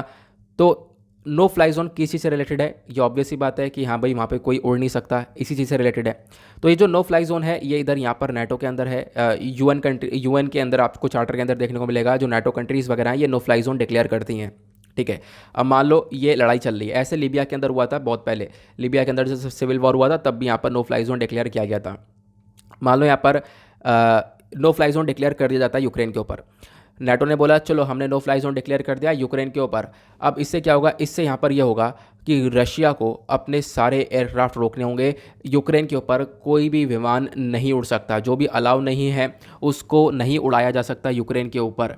ठीक है, ये नो फ्लाई जोन है। तो आप कहोगे कि चलो यहाँ पर नो फ्लाई जोन अगर डिक्लेयर कर दिया तो नहीं, अगर इसके ऊपर विमान उड़ाने की इजाज़त नहीं रहेगी किसी के पास, मान लो फिर भी व्लादिमीर पुतिन माने नहीं और रशिया ने तब भी यहाँ पर एयरक्राफ्ट उड़ा दिया इसके ऊपर एयरक्राफ्ट उड़ा के बॉम्बार्डिंग कर दी, तो क्या होगा। तो यहाँ पर क्या होगा कि नाटो कंट्रीज़ को यहाँ पर क्या करना पड़ेगा, कहीं ना कहीं रशिया का जो एयरक्राफ्ट है उसको अटैक करना होगा। अगर रशिया के एयरक्राफ्ट को अटैक कर दिया गया तो व्लादिमीर पुतिन ऑलरेडी बोल चुके हैं, तो समझ लेना इधर से यहाँ पर न्यूक्लियर वेपन छोड़े जाएंगे और ये वर्ल्ड वॉर 3 स्टार्ट हो जाएगा। क्योंकि होगा क्या, अब यहाँ पर क्या होगा, रशिया के एयरक्राफ्ट को अटैक किया, इधर से कहीं ना कहीं रशिया की तरफ से यहाँ पर ओपोजिशन रहेगा, रशिया भी उनको अटैक करेगा, फिर मतलब नाटो पे अटैक, मतलब सारे 30 देशों के ऊपर अटैक, और उसके बाद यहाँ पर एक बहुत बड़ा सिनेरियो देखने को मिल सकता है। इसी वजह से यहाँ पर जो वेस्टर्न कंट्रीज़ है वो यहाँ पर नो फ्लाई जोन डिक्लेयर नहीं कर रही हैं। आई होप आप लोग समझ गए होंगे नो फ्लाई जोन क्या होता है, क्लियर हुआ। उसके बाद यहीं बगल में एक आर्टिकल है छोटा सा, वो यह है यूएस के जो भी कांग्रेसमैन है उनका स्टेटमेंट निकल कर आता है कि इंडिया को रशियन ऑयल परचेज नहीं करना चाहिए। आपने आज का थंबनेल देखा होगा, इस थंबनेल को अभी हम थोड़ी देर में कवर करेंगे जब हम लोग एडिटोरियल को कवर करेंगे। एक एडिटोरियल है अच्छा सा कि रशिया हम लोग को डिस्काउंट में तेल दे रहा है और हमने स्टार्ट कर दिया उसको परचेज़ करना, जिससे यहाँ पर अमेरिका जल चुका है। मतलब कि अमेरिका इतना परेशान हो चुका है कि अमेरिका के अंदर से स्टेटमेंट्स इतनी सारी निकल कर आ रही हैं, बड़े बड़े जर्नलिस्ट स्टेटमेंट दे रहे हैं कि भारत के ऊपर सैंक्शन लगने चाहिए, भारत ने यहाँ पर ये सही नहीं किया। वो सब डिस्कस करेंगे आगे थोड़ी देर में। डायरेक्टली अब चलते हैं हम लोग अपने एडिटोरियल्स की तरफ ही। ओके, तो हमारे पास आज 5 आर्टिकल है, 5 एडिटोरियल हैं डिस्कस करने के लिए। सबसे पहला एडिटोरियल आप लोग यहाँ पर देख पाओगे, दोनों एक ही हैं, दोनों को हम लोग कंबाइन करके डिस्कस कर लेंगे। अभी आपको बताओगे कर्नाटका हाई कोर्ट का डिसीजन निकल कर आया है हिजाब बैन को लेकर कि हाँ हिजाब बैन ऐसे ही रहना चाहिए। तो क्या यहाँ पर मेंशन किया गया, क्या हम लोग लिख सकते हैं, बेसिकली आपको आंसर राइटिंग फॉर्म में कैसे लिखा जा सकता है उसको मैं आपको बताने वाला हूँ, उसको आप लोग लेकर चलना, ठीक है। फिर उसके बाद यहाँ पर एक आर्टिकल आपको देखने को मिलेगा, बहुत शानदार सा आर्टिकल है, इसको काफ़ी डिटेल में डिस्कस करने वाले हैं। एनवायरनमेंट के अंदर यहाँ पर एक सबसे बड़ा इशू है सोलर वेस्ट का, वो वेस्ट कैसे हम मैनेज कर सकते हैं। यहाँ पर ऑथर ने काफ़ी सारे सोल्यूशन दिए, काफ़ी अच्छा सा आर्टिकल है, यहाँ पर काफ़ी अच्छे पॉइंट ऑफ व्यू हैं, इसको हम लोग डिटेल से जानेंगे और ऐसे आर्टिकल काफ़ी इंपॉर्टेंट भी होते हैं। उसके बाद यहाँ पर आप देख पाओगे आर्टिकल बेकार है, यहाँ पर सिर्फ और सिर्फ बात की गई यूनाइटेड नेशन सिक्योरिटी काउंसिल के अंदर वोटिंग को लेकर, तो आप उनको स्किप कर सकते हो, काफ़ी बार हम लोग ऑलरेडी पढ़ चुके हैं। देन उसके बाद नेक्स्ट एडिटोरियल की बात करें तो आपको एक आर्टिकल यहाँ पर, एक एडिटोरियल ये देखने को मिलेगा, एक लेंथी सा आर्टिकल है टेक्स्ट और कॉन्टेक्स्ट के ऊपर। अब यहाँ पर हिंदू ने क्या किया, द हिंदू अखबार ने इसके पीछे एडिटोरियल के पीछे इसको जोड़ दिया, पहले ये लास्ट में आता था बट अब यहाँ पर ये एडिटोरियल के पीछे ही ऐड कर दिया गया है। यहाँ पे क्या बात की जा रही है कि अभी क्या हुआ, रशिया ने हमें डिस्काउंट में ऑयल देना स्टार्ट किया और हमने स्टार्ट कर दिया परचेज़ करना, जिससे काफ़ी विवाद हो रहा है। तो अभी फ़िलहाल हम लोग जो व्यापार है वो डॉलर्स में कर नहीं सकते, तो डॉलर्स में ना करने की बजाय एक ऑल्टरनेटिव है कि चाइनीज़ करेंसी युआन के अंदर किया जा सकता है। डिस्कस करेंगे, यहाँ पर डिटेल से इसको जानेंगे। फिर उसके बाद एक आर्टिकल ये है, ये बात करता है सील्ड कवर जूरिस्प्रूडेंस के ऊपर। तो यहाँ पर सील्ड कवर जूरिस्प्रूडेंस क्या होता है, ऐसे केसेस यहाँ पर कितने हुए हैं हमारे भारत के अंदर, ये कैसा इतना बड़ा विवाद बना हुआ है, इसको डिस्कस करेंगे। क्यों करंट सिनेरियो में है, सब कुछ हम लोग डिटेल से जानने वाले हैं। तो चलो एक एक करके डिस्कस करेंगे सारे आर्टिकल्स को। स्टार्ट करते हैं हम लोग अपने इस वाले आर्टिकल से, क्योंकि ये है हमारा आज का सबसे इंपॉर्टेंट एडिटोरियल। यहाँ पर इस एडिटोरियल को लिखा गया है आकांक्षा त्यागी जी के थ्रू। अब ये कौन है, यहाँ पर एक प्रोग्राम एसोसिएट है council on energy environment and water के अंदर, क्यू के अंदर, जिसकी रिपोर्ट आती है, आपको पता होगा, एनवायरमेंट को लेकर। तो अगेन यहाँ पर इनका आर्टिकल मतलब काफ़ी इंपॉर्टेंट रहने वाला है। अगर हम लोग बात करें इन्होंने क्या क्या मेंशन किया, इन्होंने यहाँ पर मेंशन किया कि जो बजट की स्पीच थी इस बार की, जब बजट आया फरवरी के मंथ में, तो इस बार फाइनेंस मिनिस्टर निर्मला सीतारमण जी ने यहाँ पर जोर दिया किस चीज़ के ऊपर, क्लीनर टेक्नोलॉजीज़ के ऊपर, जैसे सोलर एनर्जी, बैटरीज, इन सब का हम लोग इस्तेमाल करेंगे भारत के फ्यूचर इकोनॉमिक ग्रोथ के लिए। तो भारत के अंदर सोलर एनर्जी का इस्तेमाल होगा, बैटरीज का इस्तेमाल होगा, तो यहाँ पर इससे क्या होगा, पोल्यूशन कम जनरेट होगा, ये सारी चीज़ आपको देखने को मिलेंगी। लेकिन यहाँ पे सबसे बड़ी प्रॉब्लम क्या है कि इसमें से भी बहुत तगड़ा वेस्ट जनरेट होता है, बहुत तगड़ा कूड़ा करकट जनरेट होता है, जो कि हमारे एनवायरनमेंट के लिए काफ़ी बड़ा हद तक खतरनाक देखने को मिलेगा, काफ़ी बड़ा खतरा है। तो उस खतरे को कैसे टैकल किया जा सकता है, वो यहाँ पर ऑथर ने इसको मेंशन किया है, वो हम लोग यहाँ पर समझने वाले हैं। ठीक है, तो इन्होंने यहाँ पर सारी चीज़ें बताई अच्छे से। तो अगर हम लोग बात करें और क्या क्या मेंशन किया गया, इनके थ्रू मेंशन किया गया कि देखो ज़रूरत है कि हम लोग सर्कुलर इकोनॉमी की तरफ बढ़ें। सर्कुलर इकोनॉमी एक बहुत इंपॉर्टेंट चीज़ है। अब यहाँ पर सर्कुलर इकोनॉमी का मतलब क्या, मैं आप लोगों को बताता हूँ। जैसे मैंने आप लोगों से ये बोला कि जहाँ पर भी हम लोग यहाँ पर क्या कर रहे हैं, सोलर पैनल से लगाएंगे। ठीक है, मान लो हमने सोलर एनर्जी जनरेट करनी है, तो उसके लिए सोलर पैनल की आवश्यकता पड़ेगी। सोलर पैनल को बनाया जाएगा, उनको लगाया जाएगा, कुछ साल तक चलेंगे, उसके बाद बेकार हो जाएंगे, फेंक देंगे, वेस्ट हो जाएगा वो, और वो वेस्ट काफ़ी खतरनाक रहेगा। उसमें काफ़ी सारे टॉक्सिक एलिमेंट्स होते हैं, जैसे कैडमियम, लेड, उसके बारे में भी आगे आर्टिकल में बातचीत की गई है। तो उसका क्या करना होगा, तो उसके लिए हमें सर्कुलर इकोनॉमी की तरफ बढ़ना पड़ेगा। सर्कुलर इकोनॉमी एक मॉडल ऑफ प्रोडक्शन होता है। मॉडल ऑफ प्रोडक्शन का मतलब यहाँ पर यह है, इसके अंदर क्या होगा, आप यहाँ पर चीज़ें देखते हो कि किस प्रकार से सामान बना है, बनने के बाद उसको यहाँ पर यूज़ किया गया, देन उसको कैसे हम लोग रीयूज़ कर सकते हैं, दोबारा यूज़ कर सकते हैं, उसको कैसे रिपेयर कर सकते हैं, उसको वापस से कैसे नया कर सकते हैं, रिफर्बिश कर सकते हैं, वापस से कैसे रिसाइकिल कर सकते हैं। इसको हम लोग बोलते हैं सर्कुलर इकोनॉमी। तो इसका एक बहुत बड़ा इंपॉर्टेंस यहाँ पर देखने को मिलता है। ठीक है, तो ऑथर यहाँ पर मेंशन करती हैं कि आज के टाइम पर जो वेस्ट मैनेजमेंट इकोसिस्टम है, ये बहुत ज़्यादा ज़रूरी है अगर हम लोग को रिन्यूएबल एनर्जी प्रोजेक्ट्स लगाने हैं। तो आने वाले 10 सालों के अंदर ये वेस्ट मैनेजमेंट बहुत ज़्यादा ज़रूरी होने वाला है, क्योंकि जो आने वाले 10 सालों में हम लोग बहुत सारा कूड़ा करकट जनरेट करने वाला है, क्योंकि हम लगातार सोलर एनर्जी के ऊपर फोकस कर रहे हैं, लगातार रिन्यूएबल एनर्जी के ऊपर फोकस कर रहे हैं। तो ये जो चीज़ें हैं ना, जैसे सोलर पैनल को बनाया तो एक समय तक वर्क करेगी और एक समय बाद यहाँ पर वो उसका कोई यूज़ बचेगा नहीं, तो उसको फेंक दिया जाता है एनवायरनमेंट के अंदर। ठीक है, फिर ऑथर यहाँ पर बोलती हैं, अगर हम लोग बात करें international renewable energy agency IRENA, इसके अकॉर्डिंग देखें तो जो आज के टाइम पर इंटर गवर्नमेंटल ऑर्गेनाइजेशन है, ये बेसिकली एक, इसने यहाँ पर बताया, इसने कंट्री को सपोर्ट किया है। जो भी कंट्री यहाँ पर सस्टेनेबल एनर्जी फ्यूचर की तरफ आगे बढ़ रही है, जो भी कंट्री यहाँ पर सोच रही है कि हम लोगों को क्या करना है, रिन्यूएबल सेक्टर के अंदर कुछ ना कुछ फोड़ना है। ठीक है, अब यहाँ पर क्या है, सबसे बड़ी बात आपको देखने को मिलेगा, जो इंडिया का जो टोटल सोलर कैपेसिटी है, इंडिया का टोटल इंस्टॉल्ड सोलर कैपेसिटी आपको देखने को मिलेगा 2030 तक हम उसको 350 किलो टन तक पहुँचाने वाले हैं। तो मतलब बहुत ज़्यादा जनरेट हम लोग करेंगे अगर हम लोग अपने जो भी टारगेट हमने रखा है उसके हिसाब से चलते हैं तो। और इसी चीज़ को देखते हुए जो JMK रिसर्च और एनालिटिक्स है, इन्होंने यहाँ पर ये बताया जो मार्केट है बैटरी रिसाइकलिंग का, ये भी काफ़ी बढ़ जाएगा। मतलब बैटरी को रिसाइकिल करने की जो मार्केट है वो इंक्रीज़ हो जाएगी 2030 तक। तो यहाँ पर सर्कुलर इकोनॉमी का कॉन्सेप्ट बहुत ज़्यादा इम्पैक्ट करेगा। मतलब क्या है कि हम लोग रिन्यूएबल एनर्जी सेक्टर की तरफ 2030 तक काफ़ी तेज़ी से बढ़ने वाले हैं। तो इसमें सर्कुलर इकोनॉमी काफ़ी बड़ा रोल प्ले करने वाली है। मतलब जो भी वेस्ट जनरेट होगा उस वेस्ट को हम लोग कैसे रिसाइकल, रिफर्बिश, रीयूज़ कर सकते हैं, ये चीज़ें बहुत ज़्यादा मैटर करेंगी। क्योंकि हमने अगर ये नहीं सीखा, जो अगर कूड़ा करकट है उसको हमने मैनेज करना नहीं सीखा, तो वो हमारे लिए वापस से एनवायरनमेंट के अंदर तबाही लेकर आएगा। और हम लोग यहाँ पर एनवायरनमेंट को बचाने के लिए काम कर रहे हैं, लेकिन एक टाइम बाद अगर हम उस वेस्ट को मैनेज नहीं कर पाएंगे तो अगेन यहाँ पर एनवायरनमेंट को ही नुकसान पहुँचेगा। क्लियर हुआ। फिर उसके बाद यहाँ पर एक स्टडी आती है किसके through, council on energy environment and water के थ्रू, यानी एक क्यू की थ्रू स्टडी पब्लिश करी गई। इन्होंने यहाँ पर बताया कि इंडिया को ज़रूरत है लगभग 5630 gigawatt of solar and 1792 gigawatt of wind energy की। तो इन सब की हम लोग को आवश्यकता है अगर हमें अपना नेट ज़ीरो टारगेट अचीव करना है 2070 तक, क्योंकि हमने टारगेट अपना रख रखा है 2070 तक हम लोग बिल्कुल पोल्यूशन नहीं करेंगे, तो उसके लिए हमें ये स्टेप उठाना पड़ेगा। अब ये स्टेप उठाने के लिए भी यहाँ पर हम लोग काम कर रहे हैं, लेकिन इसमें एक दिक्कत है वेस्ट मैनेजमेंट। वेस्ट मैनेजमेंट नहीं सीखा तो कुछ नहीं सीखा। फिर उसकी चीज़ को देखते हुए यहाँ पर ऑथर ये बोलती हैं कि मेरे पास 6 स्टेप्स हैं। मैं यहाँ पर एक 6 स्टेप्स को बता रही हूँ जिसके थ्रू हम लोग एक सर्कुलर इकॉनमी को और मजबूत कर सकते हैं और इंडियन रिन्यूएबल एनर्जी इंडस्ट्री के अंदर ये हम लोग लागू कर सकते हैं। वो 6 स्टेप्स कौन कौन से हैं उसको हम लोग देखने वाले हैं। पहला स्टेप यहाँ पर ऑथर ने बोला कि जो भी पॉलिसी मेकर्स हैं, यानी कि जो भी पॉलिसी वगैरह बना रहे हैं, जो भी नीतियाँ बना रहे हैं, उनको क्या करना पड़ेगा, जो आज के टाइम पर करंट टाइम में एक रूल है उस रूल को बदलाव उस रूल को चेंज करना पड़ेगा। अगर हम लोग बात करें तो पॉलिसी मेकर्स ने यहाँ पर क्या करा है, जो एक तरीके से एग्जिस्टिंग रूल है, रूल क्या है, इलेक्ट्रॉनिक वेस्ट मैनेजमेंट रूल्स को लेकर यहाँ पर चीज़ें मेंशन करी गई हैं। यहाँ पर एक्सटेंडेड प्रोड्यूसर रिस्पॉन्सिबिलिटी का रूल है। ये क्या है, मतलब मैं आपको समझाता हूँ।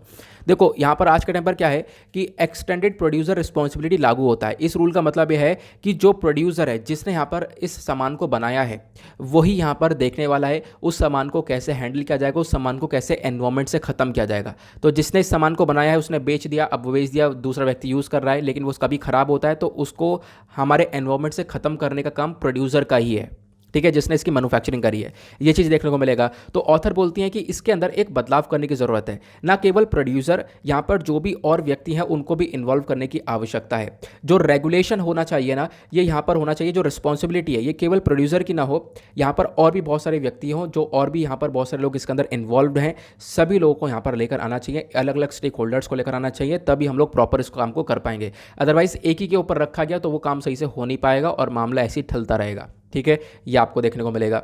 उसके बाद दूसरा सॉल्यूशन यहाँ पर ऑथर ने क्या दिया है, डंपिंग और बर्निंग जो होती है उसको रोकना चाहिए। मतलब बहुत सारा जो वेस्ट है आज के टाइम पर जो जनरेट होता है, तो बहुत सारे वेस्ट को हम लोग क्या करते हैं, गड्ढा खोद के उसको डंप कर देते हैं, दफना देते हैं, या फिर यहाँ पे क्या होता है उसको जला देते हैं। तो ये अगेन हमारे लिए एक बहुत बड़ा खतरा बन चुका है एनवायरमेंट के लिए, और आने वाले टाइम पर ये चीज़ें थोड़ा वास्ट स्केल में, बड़े स्केल पर होंगी तो और ज़्यादा खतरा बनेगा। अगर हम लोग देखें, करेंटली देखें तो यहाँ पर क्या है, हमारे पास प्रॉपर रेगुलेशन नहीं है कि हम लोग करें तो करें क्या इस जो भी वेस्ट है उसका। तो होता क्या है, लैंड फिलिंग कर देते हैं। लैंड फिलिंग बहुत सस्ता ऑप्शन देखने को मिलता है। मतलब क्या हुआ कि अपना वेस्ट जनरेट हुआ, भाई गड्ढा खोदो, गड्ढा खोदने के बाद उसके अंदर डालो, दफना दो। ये सबसे सस्ता सॉल्यूशन है ना। लेकिन यहाँ पर बोला गया सस्ता तो है लेकिन एनवायरमेंट सस्टेनेबल नहीं है, एनवायरमेंट को नुकसान पहुँचाएगा। जो ये क्लीन एनर्जी टेक्नोलॉजीज़ हैं इनके अंदर बहुत सारे आपको मेटल्स और नॉन मेटल्स आपको देखने को मिल जाते हैं, और ये सारे नॉन मेटल और मेटल के अंदर बहुत ज़्यादा जहरीलापना होता है, बहुत सारी टॉक्सिसिटी आपको देखने को मिलती हैं। अगर ये जो वेस्ट इक्विपमेंट है इनको हम लोग एक खुले एरिया में डंप कर देते हैं, दफना देते हैं, दबा देते हैं मिट्टी के नीचे, तो इससे क्या होगा, जो ये एलिमेंट्स है वो हमारे एनवायरमेंट के अंदर एंटर करेंगे, हमारे फूड चेन के अंदर, हमारे खाने थाली तक यहाँ पर पहुँच सकते हैं, वो जो भी एक तरीके से टॉक्सिसिटी है। और स्टडीज़ ने यहाँ पर ये दिखाया है कि जो ये हैवी मेटल्स हैं ये यहाँ पर एनवायरमेंट के अंदर लीच हो जाते हैं, और खासकर लेड और कैडमियम जैसे एलिमेंट्स। और जो ये लेड और कैडमियम जो ये मेटल्स आपको देखने को मिलेंगे, इन्हीं का हम लोग यूज़ करते हैं इस पूरे के पूरे रिन्यूएबल एनर्जी के जो भी इक्विपमेंट्स है इसके अंदर। सोलर पैनल्स के अंदर हम लोग लेड और कैडमियम का बहुत ज़्यादा इस्तेमाल करते हैं सोलर पैनल्स के अंदर में, ठीक है। तो अभी क्या है, ये एनवायरमेंट के अंदर रिलीज़ होगा, इससे यहाँ पर काफ़ी नुकसान पहुँचेगा। तो पहली चीज़, उसको दबाना बंद करो।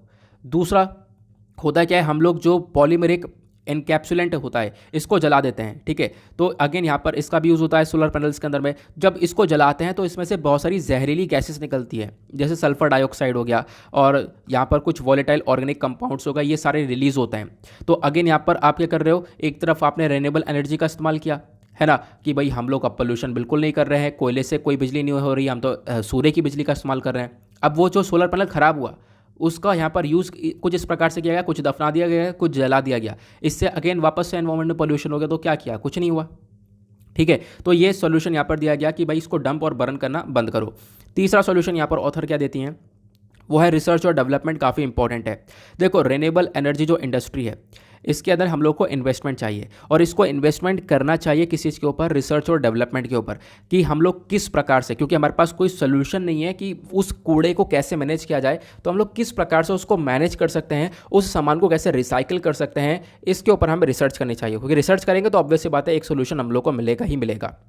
जो रिसाइकलिंग है ये एक मल्टी स्टेप प्रोसेस आपको देखने को मिलता है, जिसके अंदर हम लोग यहाँ पर काम करेंगे कि किस प्रकार से हम लोग उस प्रोडक्ट को डिसमेंटल कर सकते हैं, डिसअसेंबल कर सकते हैं, एक्सट्रैक्ट कर सकते हैं। ये सारी चीज़ें आपको देखने को मिलेंगी, ठीक है, यहाँ पर बताया गया। और ये जो पुराने पुराने मेथड है, इसके अलावा हम लोग को आज के टाइम पर पैसा खर्चना है कि हम लोग रिसर्च करें, डेवलपमेंट करें, एक नया तरीका ढूंढें कि किस प्रकार से हम लोग यहाँ पर ये जो सामान है इसको हम लोग मैनेज कर पाएँ, इस वेस्ट को मैनेज कर पाएँ। क्लियर हुआ? ये यहाँ पर इन्फॉर्मेशन दी गई आपको। उसके बाद और क्या बताया गया, और उसके बाद नेक्स्ट स्टेप यहाँ पर ये चौथा स्टेप, हमने 3 स्टेप पढ़ लिए, इन्होंने 6 तरीके बताएं, 3 में से 4 हो गए, सॉरी 6 में से 3 हो गए। उसके बाद चौथा आपको स्टेप ये देखने को मिलेगा।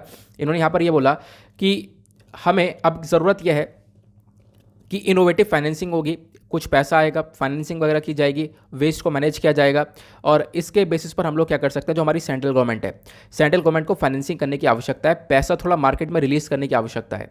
क्योंकि जब तक पैसा नहीं जाएगा मार्केट में तब तक यहाँ पर रिसाइकलिंग इकोसिस्टम बढ़ेगा नहीं। तो पैसा हम लोग कैसे मार्केट में रिलीज़ कर सकते हैं, तो सेंट्रल गवर्नमेंट को करना क्या चाहिए, जो पब्लिक और प्राइवेट सेक्टर बैंक्स हैं इनको यहाँ पर बोल देना चाहिए कि आप लोन छोड़ो मार्केट के अंदर, और लोन जो आप दोगे वो लो इंटरेस्ट के ऊपर दोगे। जो ब्याज आपको लोगे, बैंक जो ब्याज लेगा वो बहुत कम दामों पर लेगा, बहुत कम रेट पर लेगा।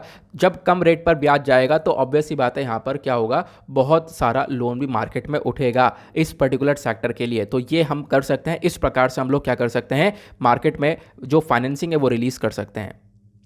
उसके साथ साथ यहाँ पर पांचवी चीज़ के अंदर क्या बोला गया, पांचवा सॉल्यूशन यहाँ पर ऑथर ने दिया है कि हम लोगों को ज़रूरत है कि हम लोग प्रोडक्ट के डिज़ाइन के ऊपर काम करें, प्रोडक्ट के डिज़ाइन को इंप्रूव करें, क्वालिटी के ऊपर काम करें। ठीक है, क्वालिटी मैटर करेगी, क्योंकि आज के टाइम पर जो रिन्यूएबल एनर्जी कंपोनेंट मैन्युफैक्चरर्स हैं ये आज के टाइम पर क्या कर रहे हैं, जो ऐसे हम लोग पहले कर रहे थे वो काम करते हुए आ रहे हैं अभी भी।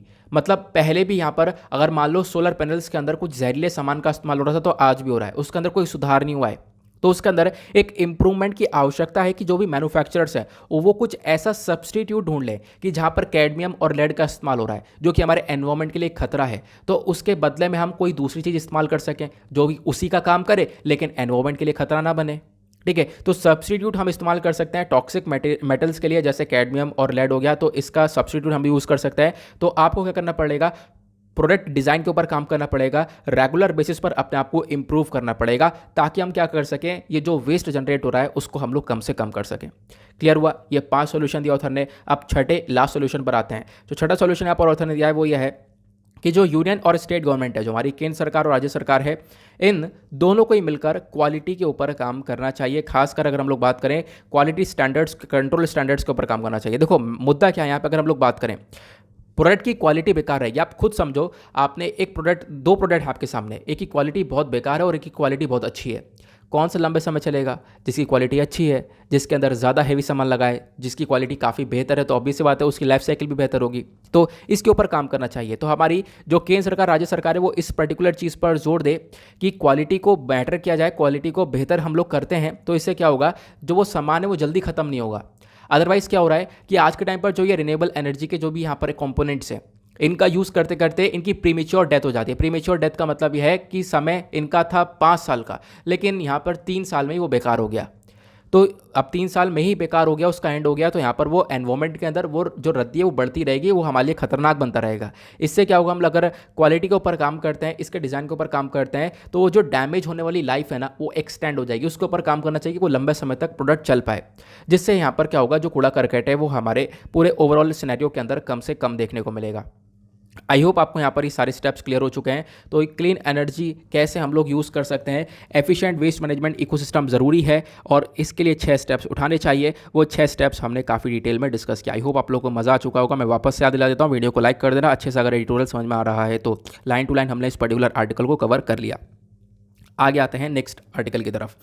जो नेक्स्ट एडिटोरियल है वो बात करता है in times of war the yuan as a reference currency for interim oil trade. मतलब क्या है, देखो आज के टाइम पर रशिया और यूक्रेन के बीच में जो डिस्प्यूट हुआ है, इसकी वजह से दुनिया भर में काफ़ी सारे क्राइसिस देखने को मिले हैं। खासकर कच्चे तेल की बात करें तो भारत बहुत सारा कच्चा तेल परचेज करता है अलग अलग कंट्री से, जिसमें से रशिया भी है। रशिया से हम लोग काफ़ी सारा कच्चा तेल को परचेज करते हैं। बट हुआ क्या, अब दोनों कंट्रीज़ में विवाद हुआ, जिसकी वजह से कोई भी सामान एक्सपोर्ट हो नहीं पा रहा। और इससे ज़्यादा इंपॉर्टेंट बात यह है कि जो यूएस हो गया या वेस्टर्न कंट्रीज़ हो गई, इन्होंने यूएस के सॉरी रशिया के ऊपर काफ़ी सारे सैंक्शन लगा दिए। अगर हम लोग इस पर्टिकुलर पिक्चर को देखें तो यहाँ पर आप लोग देख पाओगे, ये यहाँ पर बताया गया कि किस प्रकार से काफ़ी सारे इकोनॉमिक सैंक्शंस रशिया के अगेंस्ट में लगे पड़े हैं। रशिया का जो सेंट्रल बैंक है उसके एसेट्स को फ्रीज कर दिया गया है। रशिया का जो स्विफ्ट कोड यूज़ किया करता था उससे बाहर निकाल दिया गया है। उसके जो भी एसेट्स हैं उनको यहाँ पर जब्त कर लिया गया। एयर मैरीटाइम ट्रांसपोर्ट रेस्ट्रिक्शन दे दिया गया है। प्लस यहाँ पर जो एक्सपोर्ट है रशिया वो नहीं कर पाएगा, इंपोर्ट नहीं कर पाएगा, ट्रेड नहीं कर पाएगा, डॉलर्स में ट्रेड नहीं कर पाएगा। तो ये सारे सैंक्शंस आज के टाइम पर रशिया के ऊपर लगाए गए। तो इससे क्या हुआ, रशिया की इकॉनमी बुरी तरह से हिट होने लगी। और इधर भारत भी सफ़र कर रहा है किसी से। भारत के अंदर तेल के प्राइसेस लगातार बढ़ रहे हैं। इंटरनेशनल लेवल पर, पूरे अंतर्राष्ट्रीय लेवल पर देखें तो तेल के प्राइस बढ़ चुके हैं। अगर हम लोग उसको परचेज करते हैं उस बड़े हुए तेल के प्राइसेस को, तो अगेन यहाँ पर भारत के अंदर भी महंगाई वगैरह बहुत ज़्यादा बढ़ती हुई नजर आएगी। तो इसमें क्या हुआ, इसमें रशिया ने एक सोल्यूशन दिया हमें। सोल्यूशन ये दिया कि रशिया ने बोला कि हम डिस्काउंट में तेल दे रहे हैं, भाई उठा लो जितना उठाना है। लेकिन अगर हम लोग यहाँ पर तेल परचेज करते हैं तो दूसरी कंसर्न वाली बात यह है कि जो वेस्टर्न कंट्रीज़ हैं, यूएस है, ये सारे यहाँ पर कहीं ना कहीं इंडिया के अगेंस्ट में चले जाएंगे, जैसा हो रहा है। ठीक है, तो भारत ने डिसाइड किया हम लोग लेंगे, और भारत ने शुरू कर दिया तेल परचेज करना। भारत ने परचेज कर लिया है। ठीक है, तो यही तो यहाँ पर कंसर्न देखने को मिला कि भारत ने डिस्काउंट वाला तेल परचेज किया, सस्ते में हम लोग को तेल मिल रहा है। ठीक है, जो कि एक अच्छी बात आपको देखने को मिलेगी। बट हुआ क्या है, इससे यूएस काफ़ी नाराज़ हो चुका है। यूएस के अंदर यहाँ पर बहुत सारे जर्नलिस्ट हैं जिनके ट्वीट आप देख पाओगे ट्विटर पर। जब भी आप लोग जाओगे तो यहाँ पर देख पाओगे, वहाँ पर उन्होंने काफ़ी सारे ट्वीट करें कि भारत का अगेंस्ट में स्टेप उठाना चाहिए, भारत के ऊपर सैंक्शन लगने चाहिए कि भारत ने ऐसा स्टेप उठाया है। भारत ने कहीं ना कहीं रशिया के इन्वेजन को सपोर्ट कर दिया है कि रशिया यूक्रेन के ऊपर इन्वेड कर रहा है। तो ऐसा यहाँ पर काफ़ी सारे ट्वीट्स देखने को मिले हैं। ठीक है, अगर हम लोग बात करें तो रशिया आज के टाइम पर ट्राई कर रहा है कि जो ये ऑयल है भारत को सेंड कर दिया जाए, भारत को यहाँ पर अच्छे से बेच दिया जाए। उसके पीछे का रीज़न मैंने आपको बता दिया, क्योंकि अब दुनिया भर कोई तो कंट्री परचेज नहीं कर रहा है, क्योंकि अब क्या है, सैंक्शन लगने के बाद कंट्री में दम चाहिए कि वो यहाँ पर परचेज कर पाए रशिया से सामान को। क्योंकि अगर कोई कंट्री रशिया से परचेज करता है तो उसे यहाँ पर फिर अमेरिका का जो गुस्सा है वो झेलना पड़ेगा। ऐसा तो देखने को मिल ही रहा है। तो इसमें इंडिया निकल कर आया है, इंडिया यहाँ पर परचेज कर रहा है, और ये आपको देखने को मिलेगा। क्योंकि सबसे बड़ी दिक्कत क्या है, सैंक्शंस। वेस्टर्न सैंक्शंस लगे पड़े हैं, स्विफ्ट सैंक्शन लगे पड़े हैं। ये मैंने आप लोगों को अभी थोड़ा सा बता दिया है पिक्चर के माध्यम से, वो आपको क्लियर हो गया होगा। लेकिन क्वेश्चन ये है कि तो व्यापार किस में होगा, तो व्यापार रूबल या रुपये में देखने को मिलेगा। ठीक है, यानी रशियन करेंसी हो या इंडियन करेंसी में देखने को मिलेगा। लेकिन ऑथर यहाँ पर ये बोलते हैं कि इन करेंसी के अलावा भी यहाँ पर एक करेंसी है जिसका नाम है युआन, वो है चाइनीज़ करेंसी। तो चाइनीज़ करेंसी का हम इस्तेमाल कर सकते हैं इसके अंदर। ठीक है, क्योंकि अगर हम लोग ओवरऑल सिनेरियो देखें तो पहली बात तो पावरफुल करेंसी की बात करें तो डॉलर सबसे ज़्यादा पावरफुल है। 90% जो दुनिया भर की कंट्रीज़ है वो डॉलर के माध्यम से व्यापार करती हैं। लेकिन इसी 90% के बाद एक 3% का सिनेरियो भी देखने को मिलता है जहाँ पर चाइनीज़ करेंसी युआन का इस्तेमाल होता है। तो हम लोग युआन का इस्तेमाल कर सकते हैं इस व्यापार को करने में, ऐसा यहाँ पर बोला गया। तो यहाँ पर बोला गया why use China yuan instead of US dollar for oil trade. तो ज़्यादातर जो ऑयल प्रोड्यूसर हैं, ठीक है, जो कि तेल का उत्पादन कर रहे हैं पिछले 10 वर्ष से, तो यहाँ पर मतलब पिछले काफ़ी लंबे समय से जो भी तेल का उत्पादन कर रहे हैं वो सब जो भी व्यापार करते हैं वो डॉलर्स के अंदर करते हैं। डॉलर्स का यूज़ करने का मेजर पर्पज़ है कि यहाँ पर जो ये डॉलर्स है, जो करेंसी है वो वाइडली एक्सेप्टेड है। दुनिया भर में डॉलर चल जाएगा, दुनिया भर में लोग कंट्रीज़ में एक्सेप्ट कर लेंगे डॉलर को। लेकिन क्या यहाँ पर किसी पर्टिकुलर एक दूसरी कंट्री का करेंसी एक्सेप्ट किया जा सकता है? नहीं किया जा सकता। ये यहाँ पर हम लोग देख पाते हैं आज के टाइम का सिनेरियो। डॉलर की जो परचेजिंग पावर है वो अपने आप में बहुत ज़्यादा है। ये मतलब है कि आप $1 में बहुत सारा सामान खरीद सकते हो as compared to the other currencies, है ना। या हम लोग ने देखा तो डॉलर कितना पावरफुल है आप लोगों ने समझ लिया। इसी वजह से डॉलर के अंदर व्यापार देखने को मिलता है। बट हुआ क्या, अभी सैंक्शन वगैरह लग चुके, और हमें यह भी देखने को मिल रहा है कि ये सिनेरियो देखने को मिला कि आज एक कंट्री के ऊपर सैंक्शन लग गया, वो डॉलर में ट्रेड नहीं कर पाएगा। तो इससे यहाँ पर किसी दूसरे कंट्री को भी सैंक्शन लग सकता है, तो उसमें वो कंट्री क्या करे, तो वो ऑल्टरनेटिव करेंसी की तरफ आगे बढ़ सकता है। तो इस रिस्क को ख़त्म करने के लिए रशिया का जो भी यहाँ पर रशिया के ऊपर तरह विवाद डाल दिया गया, इस रिस्क को रशिया ख़त्म करने के लिए क्या कर रहा है, व्यापार कर रहा है। तो व्यापार हम लोग क्या कर सकते हैं, इंडियन रुपये में कर सकते हैं या रूबल में कर सकते हैं। बट यहाँ पर बहुत सारा पैसा लगेगा, क्योंकि यूएस डॉलर की वैल्यू काफ़ी ज़्यादा थी, तो यहाँ पर अभी क्या है, बहुत सारा पैसा लगा करेगा, ऐसा बताया गया। लेकिन इसके अंदर यहाँ पर एक सोल्यूशन भी है। आपको ये देखना होगा कि जो दुनिया भर का व्यापार हो रहा है, यहाँ पर चाइनीज़ युआन का इस्तेमाल होता है, चाइनीज़ करेंसी का 3% इस्तेमाल होता है, जबकि दुनिया भर का ट्रेड 90% डॉलर से हो रहा है, लेकिन 3% चाइनीज़ करेंसी का इस्तेमाल हो रहा है। तो हम लोग इसी 3% का अच्छी तरीके से यूज़ कर सकते हैं, ऐसा ऑथर का कहना है।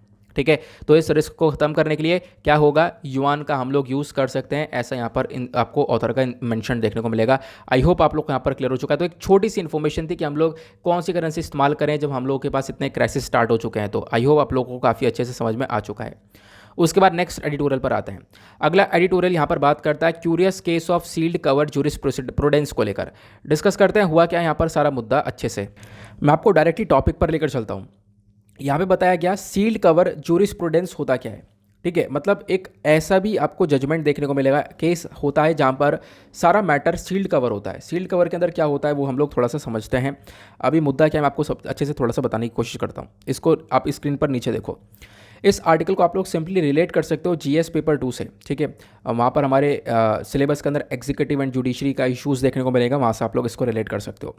क्वेश्चन ये है आखिरकार सील्ड कवर्ड जूरिस्प्रूडेंस होता क्या है। देखो, एक प्रैक्टिस है जो कि सुप्रीम कोर्ट के थ्रू यूज़ की जाती है। यहाँ पर कभी कभी जो लोअर कोर्ट्स हैं वो भी यहाँ पर इसका इस्तेमाल करते हैं।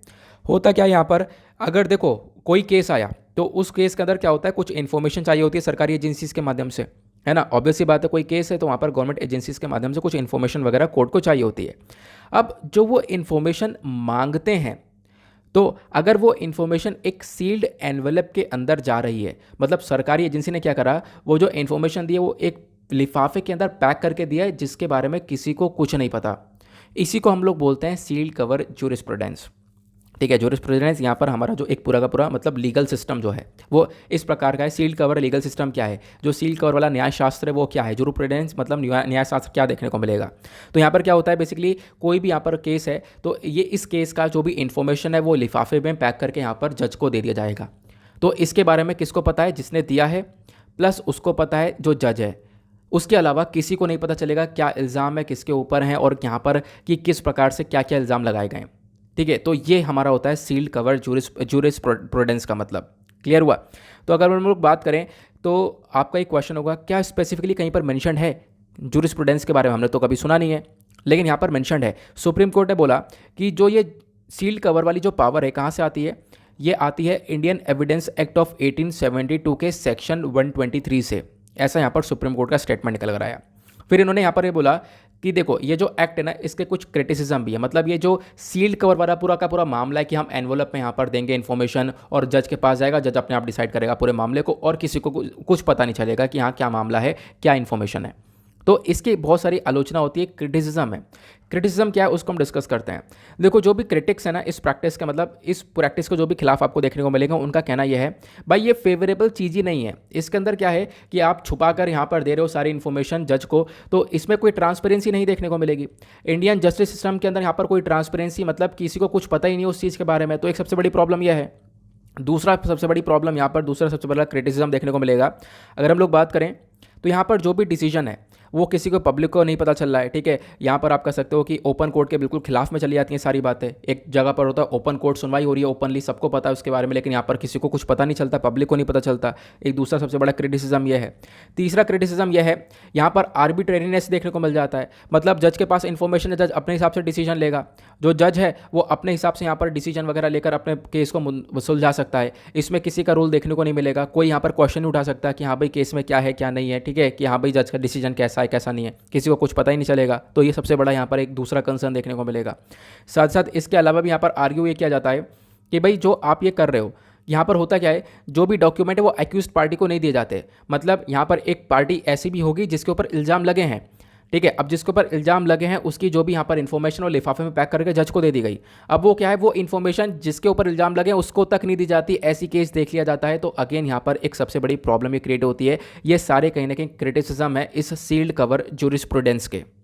ठीक है, मतलब हमारे लीगल सिस्टम के अंदर जो ये सील्ड कवर वाला सिस्टम है, ये यहाँ पर इसके काफ़ी सारे क्रिटिसिज्म है, वो क्या क्या मैंने आपको समझा दिया।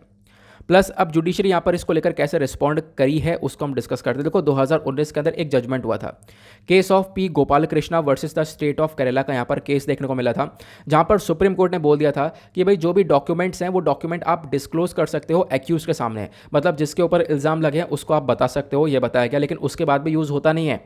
सिर्फ और सिर्फ एक जजमेंट आया था सुप्रीम कोर्ट का उस समय पर। उसके बाद इसी शील्ड कवर्ड जूरिस्प्रूडेंस के अलग अलग केसेस हम लोगों को देखने को मिले हैं। तो भारत के अंदर अलग अलग केसेस हुआ, वो कौन कौन से, एक हुआ है राफेल डील का। ये सारी इन्फॉर्मेशन आपके इस वाले एडिटोरियल के अंदर मेंशन है, इसी में से निकाली गई है। राफेल डील का केस हुआ था। अगर हम लोग बात करें जो राफेल की फाइटर जेट की कंट्रोवर्शियल डील हुई थी, राफेल को लेकर बहुत सारा विवाद नहीं हो गया था, तो इस पूरे डील का जो भी मतलब केस पहुंचा था कोर्ट के अंदर, तो यहाँ पर ये जो एक बेंच थी जो कि हेड करी जा रही थी Chief Justice of India Ranjan Gogoi ji के थ्रू, 2018 के अंदर एक केस की सुनवाई चल रही थी। तो यहाँ पर क्या हुआ, सेंटर ने, केंद्र सरकार ने यहाँ पर बोला कि भाई हमें डिटेल्स वगैरह सब कुछ सबमिट कर दो, और डिटेल्स वगैरह केंद्र सरकार को सबमिट कर दी गई थी एक सील्ड कवर के अंदर। सील्ड कवर मतलब यहाँ पर वही लिफाफे के अंदर सारी इन्फॉर्मेशन दे दी गई, वो किसी को पता नहीं चलेगा, अब जज अपने हिसाब से मुद्दे को देख लेगा और उसको सॉल्व कर देगा। ठीक है, ये आपको देखने को मिलेगा। दूसरा केस था भीमा कोरेगांव वाला। तो भीमा कोरेगांव केस के अंदर भी जो भी एक्टिविस्ट थे जिनको अरेस्ट किया गया अनलॉफुल एक्टिविटीज़ प्रिवेंशन एक्ट के अंदर में, अब हुआ क्या, सुप्रीम कोर्ट ने यहाँ पर इन्फॉर्मेशन मांगी और महाराष्ट्र पुलिस ने यहाँ पर इन्फॉर्मेशन दी, वो सब सील्ड कवर के अंदर दी, एक इन्फॉर्मेशन पैक करके दी, वो सब यहाँ पर जज के पास पहुंची, जज अपने हिसाब से देख रहे हैं सब कुछ। ठीक है, तो ये सील्ड कवर क्या है, जूरिस्प्रूडेंस, आई होप आपको समझ में आ चुका है। ये मैंने आपको समझा दिया सील्ड कवर जूरिस्प्रूडेंस है यार, जूरिस्प्रूडेंस ये है क्या। ठीक है, ये हमने समझा। फिर उसके बाद इंडियन एविडेंस एक्ट सेक्शन 123 के अंदर मेंशन किया जाता है, ये हम लोगों ने समझा। देन उसके बाद हम लोगों ने यहाँ पर देखा कि कौन सा केस हुआ था। यहाँ पर आप देख पाओगे रंजन गोगोई जी ने यहाँ पर राफेल डील वाला केस हेड किया था। राफेल डील वाला केस अभी मैंने आप लोगों को बता दिया। ठीक है, फिर उसके बाद यहाँ पर राफेल डील वाले केस के साथ साथ जो गोपाल कृष्णा वाला है वो भी मेंशन है, मुझे दिखाई नहीं पड़ रहा है लेकिन मेंशन है। उसके बाद यहाँ पर आपको ये भीमा कोरेगांव वाला केस देखने को मिलेगा जो कि हम लोगों ने समझा।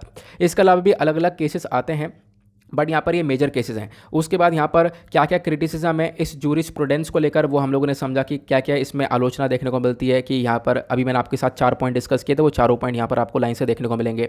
Gopal Krishna versus the state of Kerala वाला आपको यहाँ पर ये केस देखने को मिल जाएगा जो कि अभी हम लोगों ने सिंपल सा एक नोट्स की फॉर्म में डिस्कस किया है। ठीक है, तो बहुत सिंपल सा मैंने आप लोगों को सारी चीज़ें बता दी हैं कि आखिरकार ये सील्ड कवर्ड जूरिस्प्रूडेंस होता क्या है। चलो अब चलते हैं हम लोग अपने आज के लास्ट एडिटोरियल की तरफ।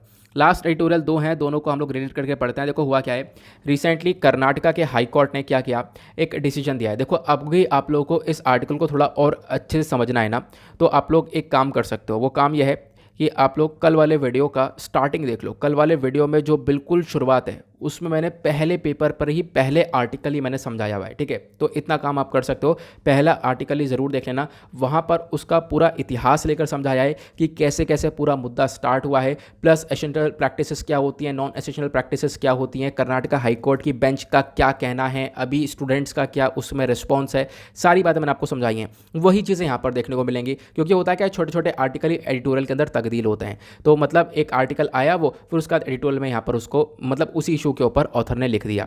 तो आप क्या कर सकते हो, आप प्लीज़ एक काम कर सकते हो कल वाले, क्योंकि ऑलरेडी 1 घंटे का वीडियो हो चुका है यहाँ पर पूरा का पूरा, जो भी इंपॉर्टेंट आर्टिकल्स थे, जो भी हम कुछ नया था वो तो हम लोगों ने डिस्कस कर लिया। अब यहाँ पर यही है इशू जो है पुराना है। तो आप प्लीज़ एक काम ये करना, कल वाले वीडियो में स्टार्टिंग में बिल्कुल शुरुआत में पहला आर्टिकल ही मैंने वो वाला आर्टिकल डिस्कस किया हुआ है कल के वीडियो में। तो कल तारीख थी हमारी 16 मार्च, तो 16 मार्च का वीडियो टाइप करना यूट्यूब पर, 16 मार्च 2022 दीपक यादव एजुकेशन, आप मेरे लिए इतना कर सकते हो। स्टार्टिंग वाला बिल्कुल स्टार्टिंग है, जो पहला आर्टिकल ही मैंने ये वाला डिस्कस किया है, तो आप लोग वहाँ से सारी क्लैरिटी ले सकते हो। तो फिलहाल क्लियर हुआ, तो आप लोग यहाँ पर जान सकते हो पूरा मुद्दा क्या है, इस पूरे हिजाब को बैन केस को लेकर पूरा मुद्दा क्या है, हाई कोर्ट ने क्या बोला है। मैंने काफ़ी बार इसके बारे में चर्चा की हुई है। ओके, नाउ अब मैं आपको आपका आंसर बता देता हूँ क्योंकि स्टार्टिंग में क्वेश्चन पूछा गया था, उस क्वेश्चन का आंसर भी मैं आप लोग को दे देता हूँ। एक सेकेंड, हाँ यहाँ पर आप देख पाओगे स्टार्टिंग में एक क्वेश्चन था प्रीलिम्स का जो कि इकॉनमी का था। भाई ओपन क्यों नहीं हो रहा, ओपन हो गया। 2013 में ये क्वेश्चन पूछा गया था, डिसगाइज अनएम्प्लॉयमेंट का मतलब होता क्या है। इसका करेक्ट आंसर आपको सी देखने को मिलेगा। सी मतलब यहाँ पर marginal productivity of labour is 0। अब यहाँ पर अगर आप लोग देखोगे डिसगाइज्ड अनएम्प्लॉयमेंट क्या होता है, डिसगाइज्ड अनएम्प्लॉयमेंट का मतलब यहाँ पर देखो, अनएम्प्लॉयमेंट बेरोज़गारी के अलग अलग प्रकार होते हैं, जिसमें से अगर हम लोग बात करें कि मान लो यहाँ पर एक ये फील्ड है, एक खेत है, इस खेत के अंदर यहाँ पर रिक्वायरमेंट है किसकी, 5 लोगों की।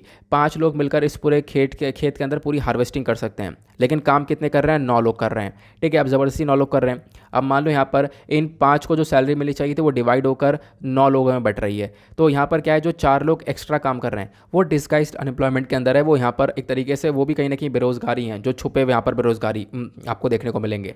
ठीक है, तो ये हम लोग बोलते हैं डिसगाइज्ड अनएम्प्लॉयमेंट। उसके बाद ठीक है, क्लियर हुआ। तो यहाँ पर क्या है, एक फेनोमेनन है जहाँ पर बहुत सारे लोग एम्प्लॉयमेंट मतलब बहुत सारे लोग काम कर रहे हैं, हालांकि जितनी ज़रूरत थी उससे ज़्यादा काम कर रहे हैं, तो उसमें कोई प्रोडक्टिविटी निकल कर आ नहीं रही है। तो यहाँ पर क्या होता है, जो मार्जिनल प्रोडक्टिविटी है लेबर की, वो यहाँ पर ज़ीरो देखने को मिलती है। ठीक है, अब मार्जिनल प्रोडक्टिविटी जो काम कर रहा है उसकी बहुत ज़्यादा ज़ीरो है, इसी वजह से हम लोग यहाँ पर मार्जिनल प्रोडक्टिविटी ऑफ लेबर को यहाँ पर देख रहे हैं। ये एक करेक्ट आंसर आपको देखने को मिलेगा। एग्जाम्पल ले सकते हो एग्रीकल्चर के अंदर काफ़ी सारी ऐसी जगह है जहाँ पर बहुत सारे लोग एक्स्ट्रा काम करने लगते हैं। ठीक है, तो ये डिसगाइज्ड अनएम्प्लॉयमेंट है। अनएम्प्लॉयमेंट के बारे में बात करें तो बहुत सारे प्रकार के आपको बेरोजगारी देखने को मिलती है। सीजनल अनएम्प्लॉयमेंट आता है, structural unemployment, cyclical unemployment, technical unemployment, frictional unemployment, उसके बाद ये डिसगाइज्ड अनएम्प्लॉयमेंट। ठीक है, तो ये सब आपके एनसीईआरटी के अंदर मेंशन्ड है, वहीं से यहाँ पर एक क्वेश्चन उठ भी गया है। ओके, नाउ इसी के साथ करते हैं हम लोग अपने लेक्चर को समाप्त। मिलते हैं आप लोगों से नेक्स्ट वीडियो में। आज के लिए bye bye, have a nice day, thank you and Jai Hind.